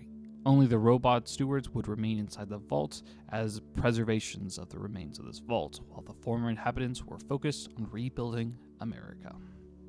Vault 79. Constructed in secret by the Vault-Tec Corporation from 2072 onwards, its stated occupancy was 120 dwellers. The number in Vault 79's designation was designed in reference to the atomic number of gold, the precious resource that the vault was designed to store and protect. And all of the gold bullion depository at Fort Knox was secretly transferred to Vault 79 by the military forces as an act of safe storage to be used in the basics to rebuild the United States of America and its economy. The secrecy of the vault was put in jeopardy in July of 2072 when a group of soldiers guarding the installation stole millions of dollars and went to gamble in Las Vegas. They were subsequently engaged in a shootout at the Ultra Lux Casino by the local police forces in an attempt to silence them, but were all killed despite their attempts to surrender, while the sole survivor being Sergeant Caitlin Montgomery. She had been staying in the Lucky 38, branded as a Chinese spy and dubbed a Shanghai Sally. She escaped the city but was killed trying to flee Galveston, Texas. Her boat was destroyed by the USS Wade. As with other vaults, Vault 79 was sealed during the Great War in 2077 by soldiers on the shift who had received word from the Air Force. After the war, the vault remained sealed, awaiting orders from the outside that the vault's gold deposits were needed. At an unknown point, there was a mutiny led by Secret Service agent nicknamed Shorty. Among the inhabitants, which many were killed, the numbers dwindled down further over the years, as at least 3 took their own lives. By 2103, rumors of the Appalachian treasure drew seeking it out of the region and enlisted the help of the Vault Dweller to obtain it. After they breached Vault 79, the remnants of the Vault Secret Service detachment allowed them to leave with some gold. Vault 81. Vault 81 is an active functioning vault. The former Overseer's terminal reveals that the success is due to the original Overseer actively sabotaging the Vault-Tec's original mandate by refusing to conduct the experiments. Vault-Tec created Vault 81 with the purpose of developing a universal cure for every sickness that humanity could possibly suffer from, using the residents as human test subjects. The vault was divided into two separate areas, including the main area and secret station, where the Vault-Tec scientists would conduct their research and observe the inhabitants as they were unknowingly exposed to different diseases and cures. The diseases were released via hidden nozzles within the residents' rooms. In the case of evacuations of the vault, everyone was to be incinerated with the same propellant nozzles. The first overseer, Dr. Olivia, was skeptical of Vault-Tec's goal and possible human experimentation. She planned to blow the whistle if anything was found to be unethical. When she received her full briefing, she discovered the true nature of both Vault-Tec's planned experiment and Vault-Tec's collaboration with the federal government. Dr. Oliviette was determined not to let the residents of the vault to be used as guinea pigs and tried to think of a plan.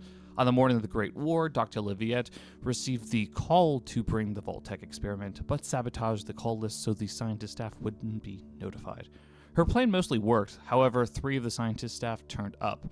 Kenneth Collins, Jim Flint, came over with the general population, and the third one, Burrow, was visiting to ask when the next drill would be.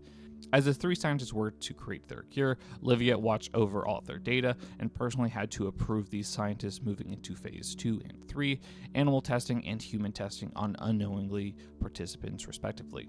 Before human testing could begin, Olivia disabled the delivery systems, cutting off the scientists from affecting the vault dwellers.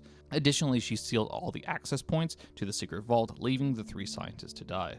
Though remorseful of what she had done, Olivia took solace in knowing that the scientists would have had enough food and water to live out the rest of their days. To prevent any commotion with the general population, Olivia had kept the scientists' true purpose and existence of the secret vault closely guarded secret.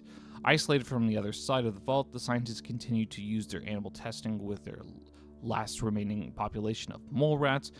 To help with the research, Dr. Collins modified a Miss Handy lab assistant to take a greater responsibilities due to the staff shortage, creating Curie.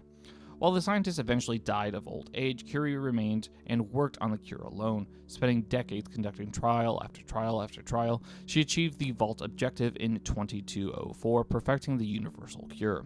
Curie reached a level of self-awareness over the years, however she was unable to overcome her original programming, which required authorization from a Vault-Tec employee in order for her to leave the vault and begin a new line of research. She partially idled for decades, waiting a response from security. Meanwhile, the residents in the main vault went on with their lives completely unaware of what was happening, or that they were intended to be test subjects. In 2277, Overseer McDermott opened the vault for the first time, allowing communication and trade with the outside world. This provided a badly needed source of food and other vital supplies, essentially part of the tools to repair the vault's deteriorating systems. Many residents maintained in isolation or even xenophobic mindset, distrusting any outsiders that would be allowed inside the vault. In 2287, Bobby DeLuca, one of Vault 81's dwellers, had discovered one of the entrances to the secret vault and used it to store his drugs. One of the children witnessed Bobby opening the door and went in to investigate, and he was bitten by one of the mole lab rats, which had escaped containment and started a colony in the secret vault decades before. This nest is still infected with various diseases and used in the experiment, resulting in the kid acquiring an unknown disease, which would be lethal in his young immune system. When Bobby revealed the existence of the secret vault, the sole survivor agreed to search it for a potential cure. Inside, the sole survivor discovered Curie, who handed over the last unexpired dose of the universal cure. The sole survivor could either turn it and use it on themselves, leaving the kid to perish and earning the animosity of the vault dwellers, or turn it over to the kid and be granted a room by the overseer. Vault 84. Vault 84 is one of 2 vault locations found in the Fallout board game. Vault 84 has been closed for almost its entirety, with few outsiders being welcomed back inside. They had a supply line trade with Vault 81 before its vault's destruction, and little is known about that relationship. The experiment for this vault, however, was that each year there was a vote held in the vault to exile one citizen who was deemed the most dangerous, and whoever obtained the most votes would never be allowed to return to the vault, meaning a lot of people would be allowed to leave the vault, aka exiled, but not a lot of people would be allowed back into the vault. Vault 87. Construction on Vault 87 began in May of 2066 and finished in December of 2071. Around 2076, the Vault's original social experiment was scrapped and it was converted into a secondary research center studying the effects of the FEV on humans, overseen by Dr. Wayne Merrick and his staff, and known as the Evolutionary Experimentation Program.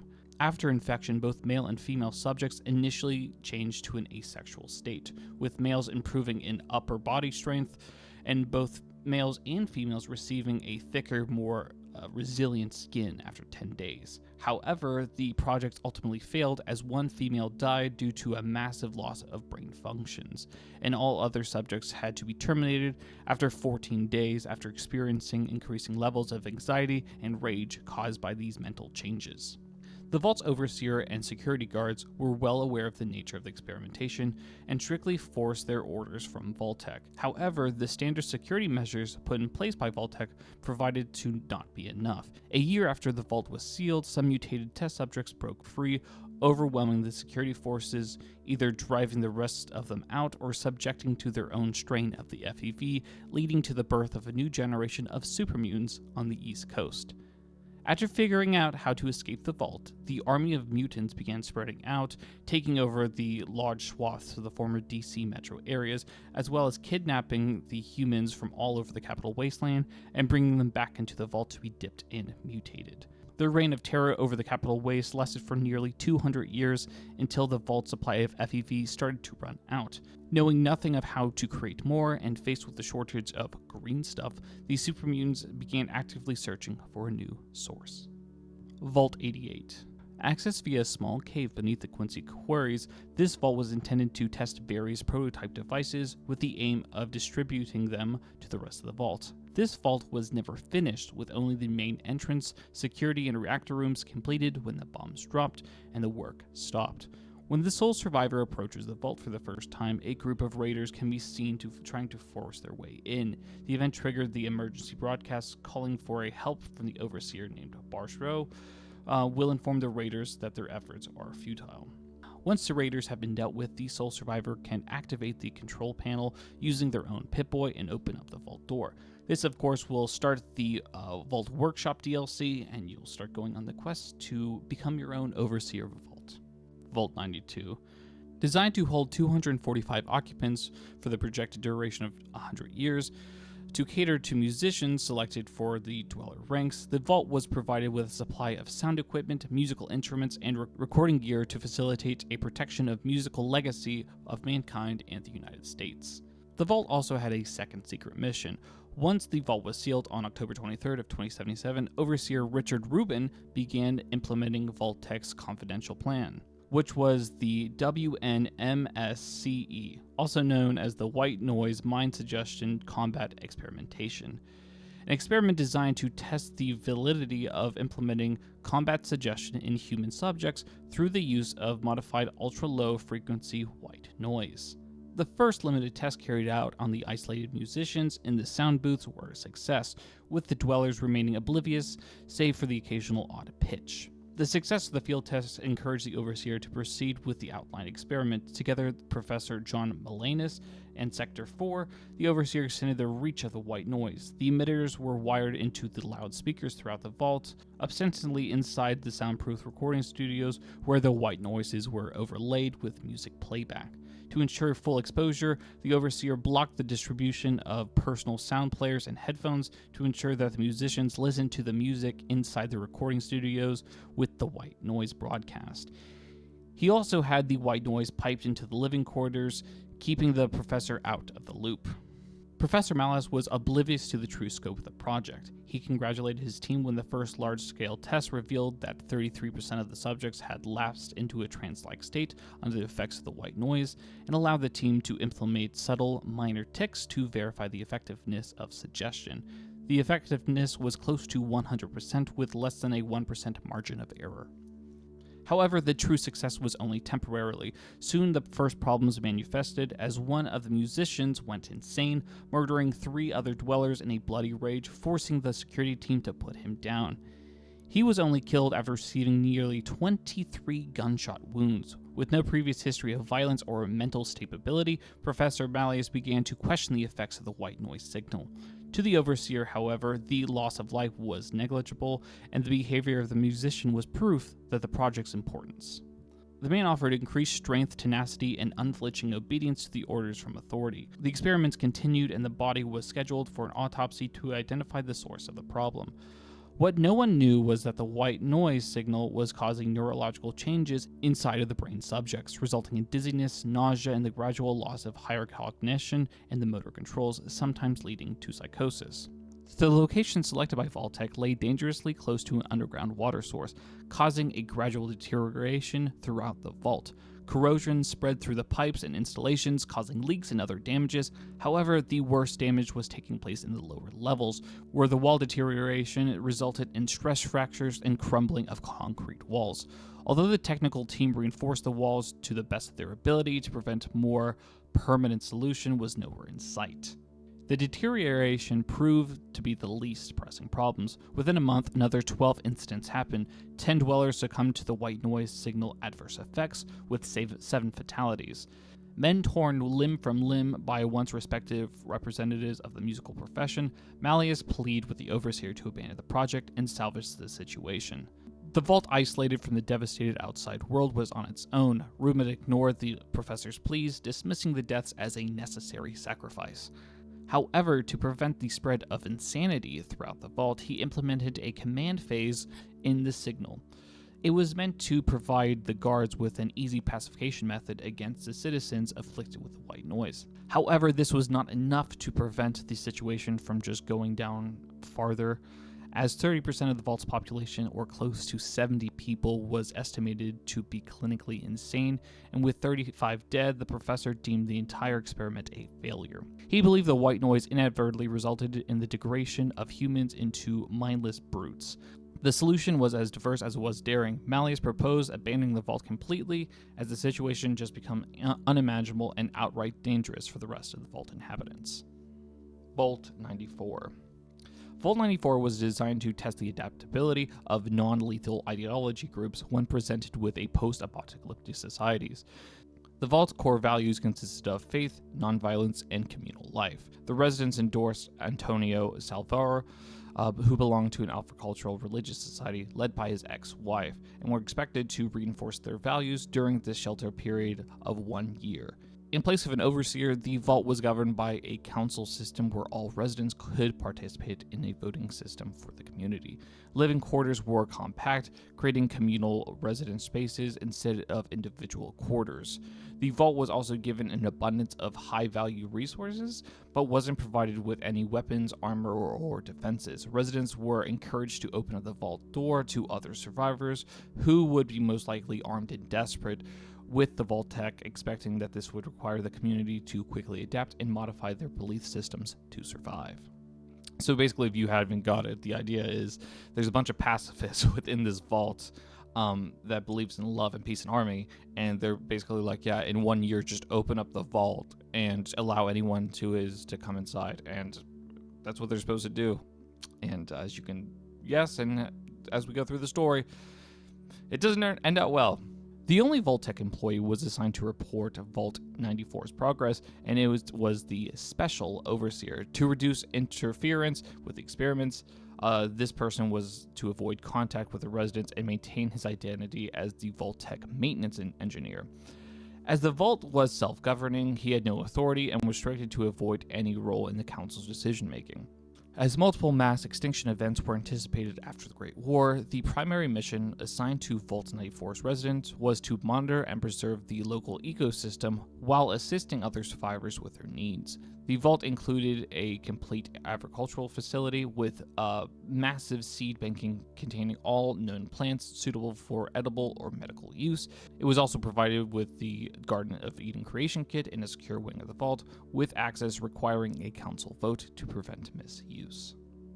The Vault's Gek wing completed construction in March 2077, and by June the unit was fully installed. On October 21st, 2 days prior to the Great War, Vault-Tec issued orders for the staff to finish their assignments and return to Vault-Tec University, with the exception of the Vault-Tec employee, the secret employee, who was ordered to stay behind.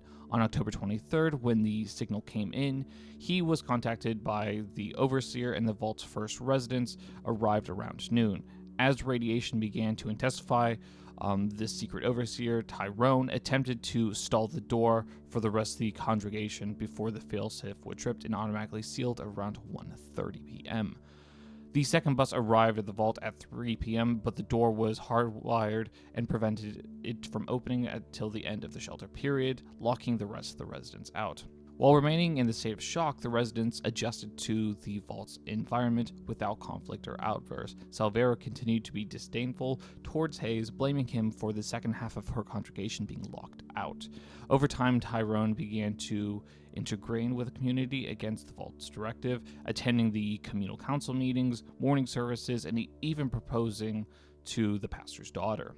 As the year-long shelter process drew to an end, Salvera proposed an ambassador program to the council, sending residents out to search for survivors and invite them back into the vault. Knowing the community wasn't capable of adapting to the wasteland, Haynes strongly advised against the motion and eventually revealed his role as the overseer, presenting Vault-Tec's original instructions. As the motion passed, Tyrone attempted to prepare the residents, unsuccessfully knowing the various security measures to the council.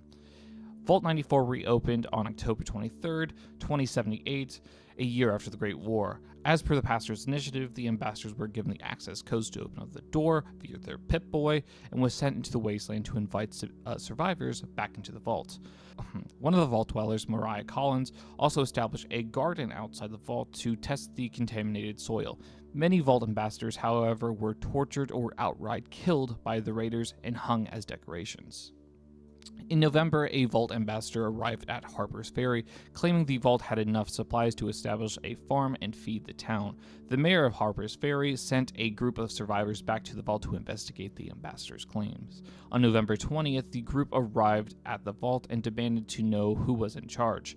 The survivors were then sent to the community council, with the group failing to stop at the weapons check.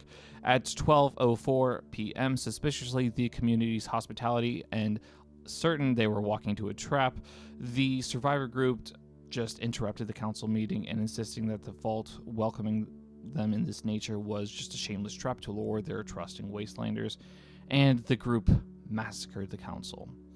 The wastelanders eventually gained access to the Gek wing with little resistance from the pacifist vault dwellers.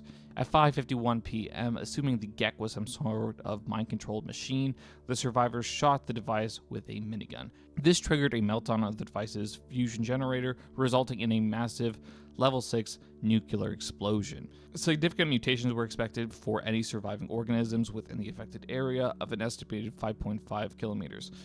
A thick fog poured from the vault's entrance, rapidly intensifying the area's swampy environment and mutating the regions to a dense foliage. In 2102, the Vault 94 door remained sealed. The entrance required a vault access code, which only the ambassadors carried. While the corpses of the many vault ambassadors were found scattered across Appalachia, none of them still carried the access code. Dwellers of Vault 76 raided the vault and killed the straggler Hart living there. In 2103, the vault was left unsealed as it infested with mirelurks. Vault 95. Vault-Tec created Vault 95 as a rehabilitation facility for people suffering from a chem addiction. The overseer position was elected by residents of the Vault, changing yearly on October 30th. The elected overseer in 2082 was Jane Mayers, who was tasked with facilitating the daily support meetings and ensuring other residents adhered to the rules of the Vault-Tec Rehabilitation Program. Residency in the Vault required compliance with the program, regardless of whether chem dependency was considered to be no longer an issue. Residents were generally cooperative. The Vault residents progressed through the program for 5 years, after which a planted Vault-Tec agent, masquerading as a fellow Vault resident, was ordered to open a hidden stash of chems. The revelation of the stash quickly destroyed the residents' family-like bond and resulted in violence. Some residents immediately succumbed to their urges, and others resisted longer, only to succumb anyway to cope with the unfolding violence. At least one resident realized that the situation was intentionally engineered and recorded their anger after being deceived and exploited by Vault-Tec. Vault 96. As with other vaults, Vault 96 was sealed during the Great War in 2077, constructed around 2074 and completed in August of 2077. Vault 96 advertised itself as an ark for the atomic age. Vault 96 was one of the world's largest cryogenic storage facilities, with approximately 10,000 animals preserved within it.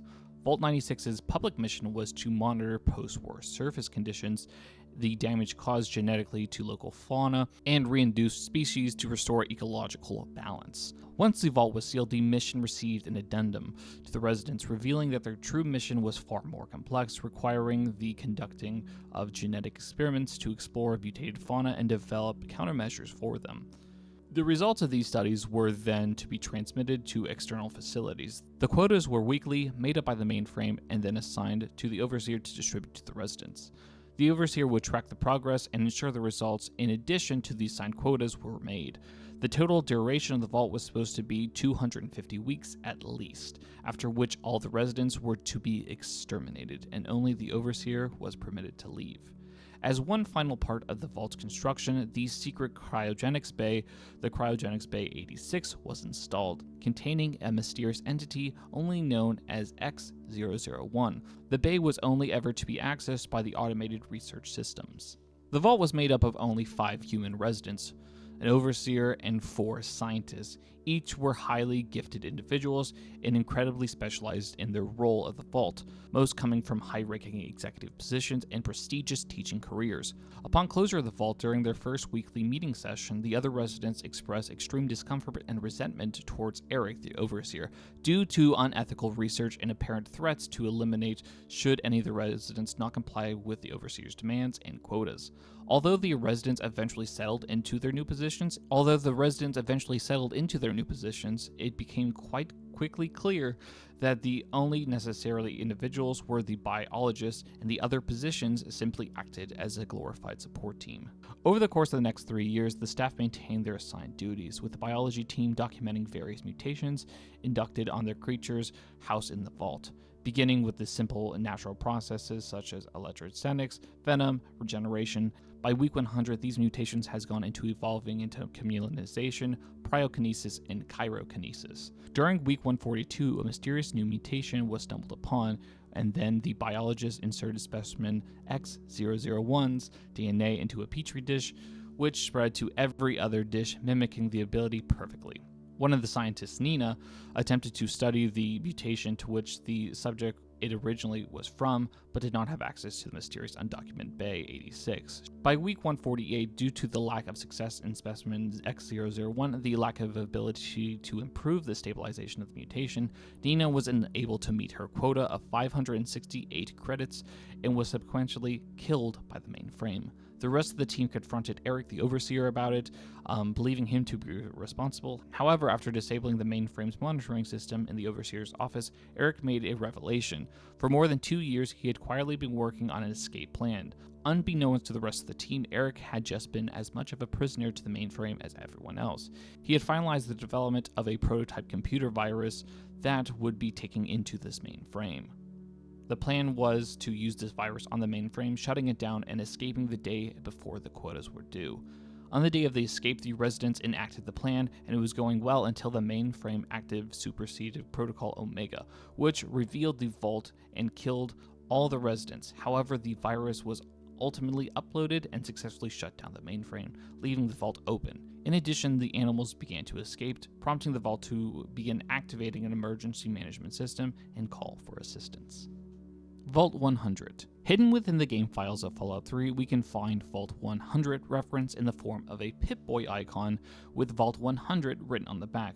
No other information of even if Fallout 3 planned it to have this vault within the game, and this is the only thing we have. We have this icon. This is the only reference to this possible vault within Fallout 3. Also, side note, the icon can be found within the game files of Fallout New Vegas as legacy content, as some of the items or things that were found in Fallout 3 were kept in the background when Obsidian was working on the game. Vault 101. The vault was constructed sometime in the 2060s along with the other vault in Washington, D.C.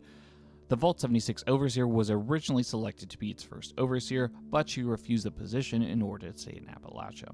The original and underlying purpose of Vault 101 experiment was to stay closed indefinitely in order to study the role of the Overseer when a vault never opened. However, Vault 101 has been opened numerous times, violating its original mandate and becoming infested by rad roaches during these events, making the vault susceptible to additional large infestations as time went by. In fact, one of the main objectives of Vault 101 security was to contain these pests. Vault 101 was supplied with most of the equipment they would need to function indefinitely, such as an absurd amount of spare parts for the water processor, but as of note, the vault did not receive a GEC device because they would not be wanting them to go onto the surface. Just after the Great War in 2077, the first Vault 101 Overseer, in order to prevent anyone from leaving the vault, created the illusion that the outside world is an uninhabitable nuclear ravaged wasteland with absolutely no hope of existence outside the vault. This was accomplished through regularly fake radio transmissions,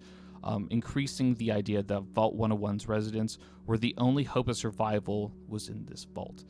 The first Vault 101 Overseer died of natural causes in 2127, having prepared a subordinate to continue the vault experiment.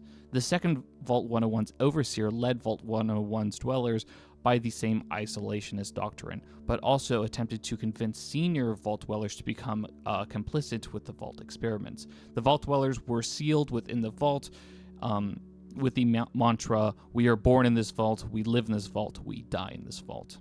Sometime before 2241, an unnamed Vault 101 Overseer strongly favored the outside contact idea and assembled a survey team led by Ann Palmer. Together, they began planning their journey and theorizing types of mutations they might encounter. They finally went to the outside world and going up to Megaton sometime before February 10th of 2241.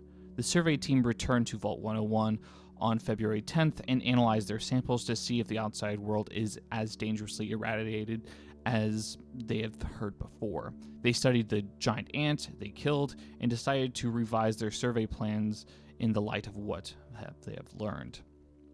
Two members of the survey team remained in Megaton to serve as contacts between the two settlements and to further survey the surrounding environment. The Overseer who preceded Alfonso Modovar vanished after another expedition in the capital wasteland failed. Almodovar became the new Overseer of Vault 101 sometime before 2258. Under his rule, the vault changed into a police state with the strict policy of isolationism again. Early in his tenure as Overseer around 2258 and 59, James and his child, later known as the Lone Wanderer, came to the vault seeking shelter and arrived in front of the vault. James proposed to become the vault's new physician in return of entering to the vault, and the Overseer granted this request. James kept his child ignorant of his origins because of this agreement with the Overseer, convincing the Lone Wanderer that they were born into the vault. In the late 2260s, Jonas Palmer was appointed to be James's assistant, whom he would be the voice of reason. Between 2265 and 67, a girl escaped Vault 101 and made her way to Megaton. She entered the Crater Supply and asked Mariah Brown to reinforce her jumpsuit, but the girl never returned to pick it up, leaving her armored Vault 101 jumpsuit in Megaton. In 2272, another Vault dweller escaped from Vault 101 and made his way to Megaton. He made his way to Moriarty's saloon, telling Colin Moriarty that members of Vault 101 were brainwashed into believing the Overseer is the only voice of reason. On August 17th of 2277, a radroach infestation started, and James used this as an event to take to his advantage and escaping the vault. In the ensuing conflict between radroaches and security team, every member of the security force was then ordered to contain both the radroaches and capture the Lone Wanderer in questioning for James's departure. And this would eventually lead us into the events of Fallout 3. However, we can skip back to the events midway through Fallout 3 because actually there is some updates, some really interesting things that happened through it that a lot of players actually miss in Fallout 3.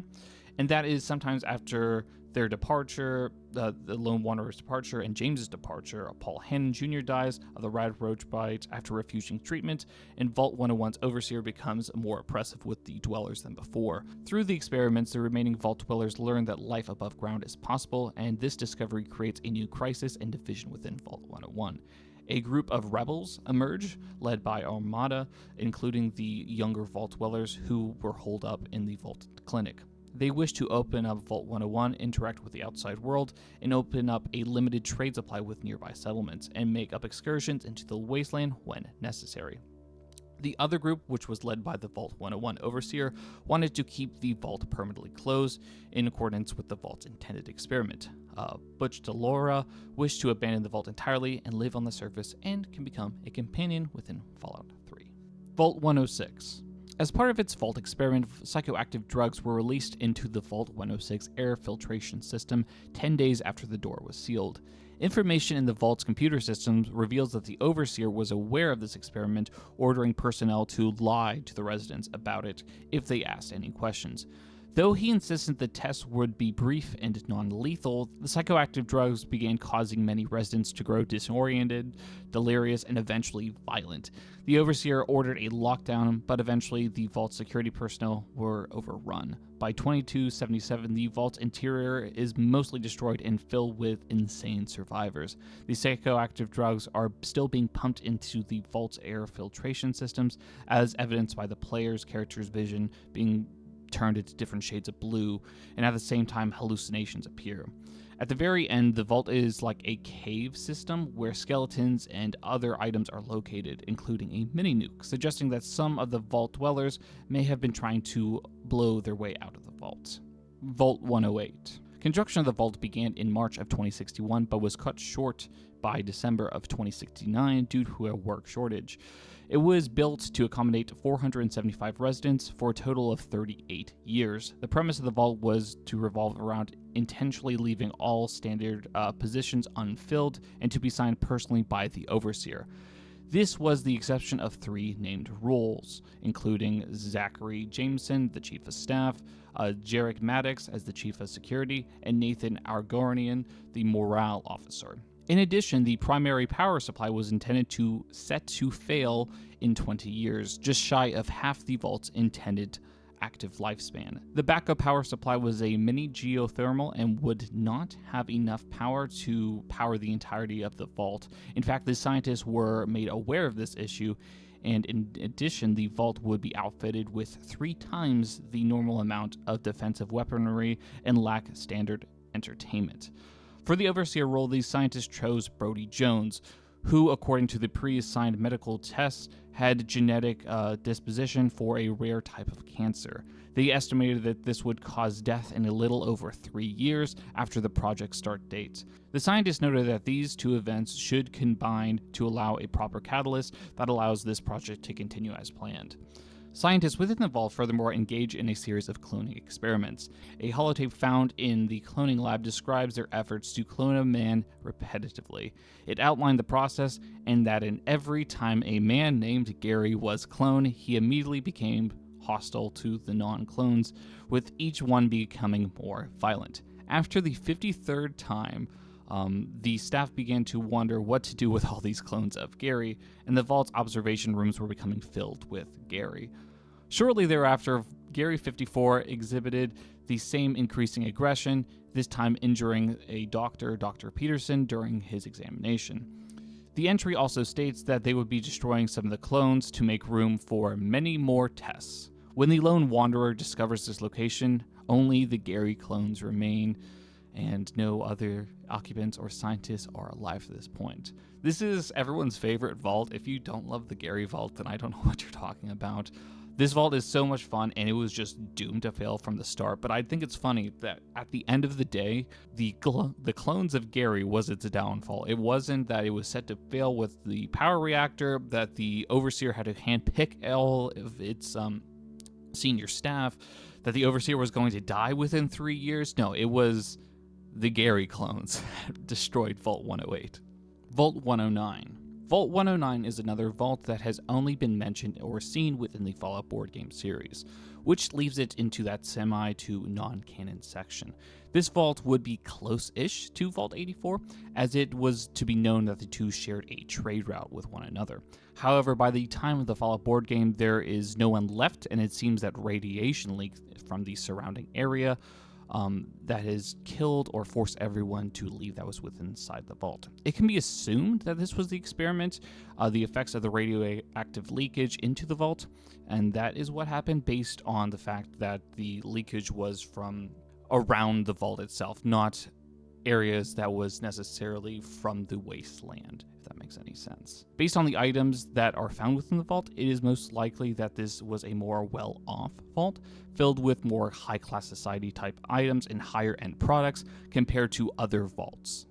Vault 111. Located overlooking Sanctuary Hills, Vault-Tec designed Vault 111 to observe the effects of long-term cryogenic stasis on test subjects that weren't aware. Vault 111 staff consisted of an overseer, a small team of scientists, security guards, and a small maintenance and personnel crew.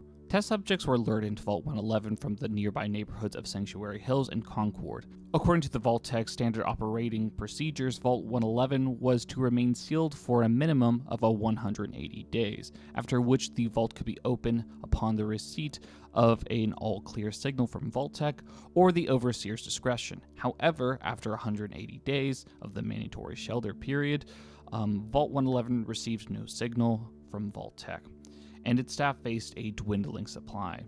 Despite requests from the security staff, the overseer refused to unseal the vault door, concerned that the radiation outside the vault had not declined enough to be survivable. Shortly after, a faction led by the vault security and support staff engaged in a mutiny against the overseer in an effort to unseal the vault's door and leave the vault. In response, the overseer placed the vault on a lockdown and demanded all staff to hand over any food, weapons, and medicine.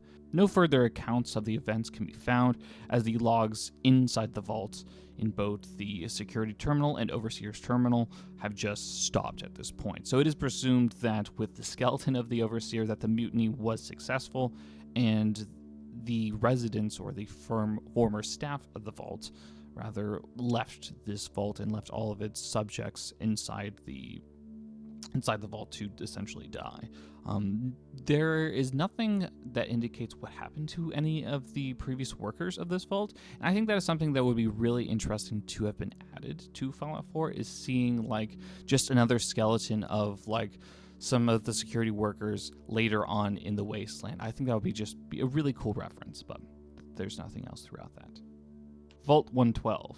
Vault 112 was one of the last vaults to be constructed. The construction started in November of 2068 and finished in June of 2074, and was intended to have only 85 occupants suspended in a virtual reality world for an indefinite duration of the vault experiment. The vault was built to house and tend to the needs of the Overseer, Dr. Braun, creator of the GEC. Within it, Dr. Braun installed virtual reality simulator in the Visiontron loungers, initially containing several simulated utopias, the last of which was the Tranquility Lane simulation. The system should have permitted a select few to live a, in quote, perfect life, virtually if not practically forever.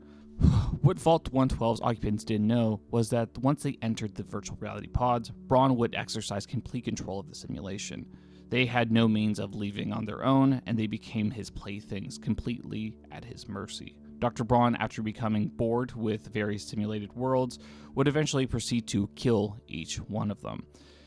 Each time after killing them, he would wipe their memory and resurrect them within the program. Vault 113. Vault 113 was originally going to appear in the Commonwealth in Fallout 4. Although no information is really known about this vault, the only thing we do know is that at some point during the development of Fallout 4, the vault was going to be there, as you know, there is a couple of unused textures of the vault and an image of a man dressed in a Vault 13 jumpsuit in the Art of Fallout 4 book. Vault 114. Accessed through the Park Street station, Vault 114 was intended to house Boston's upper class and their families. Only high-ranking members of local and state government, local luminaries, and business people were accepted as part of the social experiment. Future members of the Vault were also made aware that they would be cohabitating with solely just other members of similar wealth and power. Even though the initial residents were of upper social class, the luxury part of the vault was highly exaggerated to the future residents. Multiple families were chosen randomly and were set to live in a single-room apartment-style rooms. Dining and bathing would only be in shared quarters, and amenities would be minimal. An overseer was chosen by a person that was just not qualified as well, a man known only as Soup Can Harry. He refused to provide a legal name, which he referred to as a rank and number branded by the government.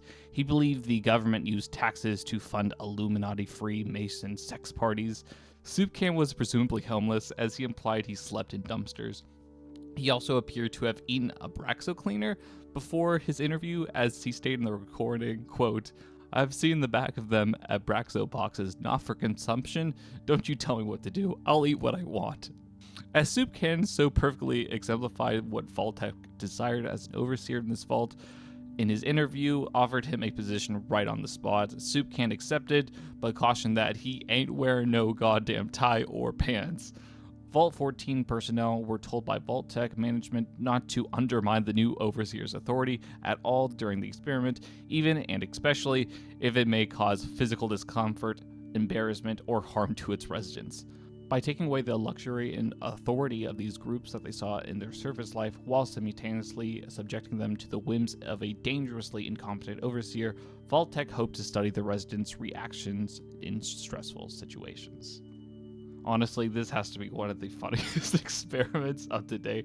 It's just the idea of having all these super rich and populous people just all of a sudden just be like actual leaders in the world, just having to be led by a crazy homeless guy is hilarious. Vault 117. Vault 117 was a cut vault found in Fallout 4. This vault would be found just north of Jamaica Plain, and we only know about this because of a map that was shown in documentary The History of Bethesda Game Studios by NoClip.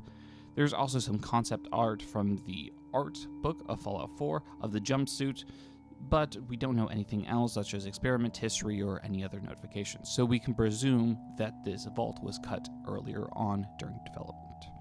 Vault 118. Vault 118 is a vault found in Fallout 4 in the Far Harbor DLC. Buried beneath the Cliff's Edge Hotel, Vault 18 was advertised as an ultra-elite hotel for an area of prosper and wealth. The main hotel was to attract test subjects of appropriate wealth and status drawn to privilege and exclusivity, and the original plan was to call for the opening of the vault to the public when the activation notices was transmitted, in the event of the Great War, with residents selected from the local working class population. These subjects would be taken through the exclusive areas of the vault upon entry, but therefore after confined to a cramped second wing. The vault would remain sealed until the test results would be determined. The test group would include 10 ultra-rich residents from the area, whose every desire would be catered to by robotic staff.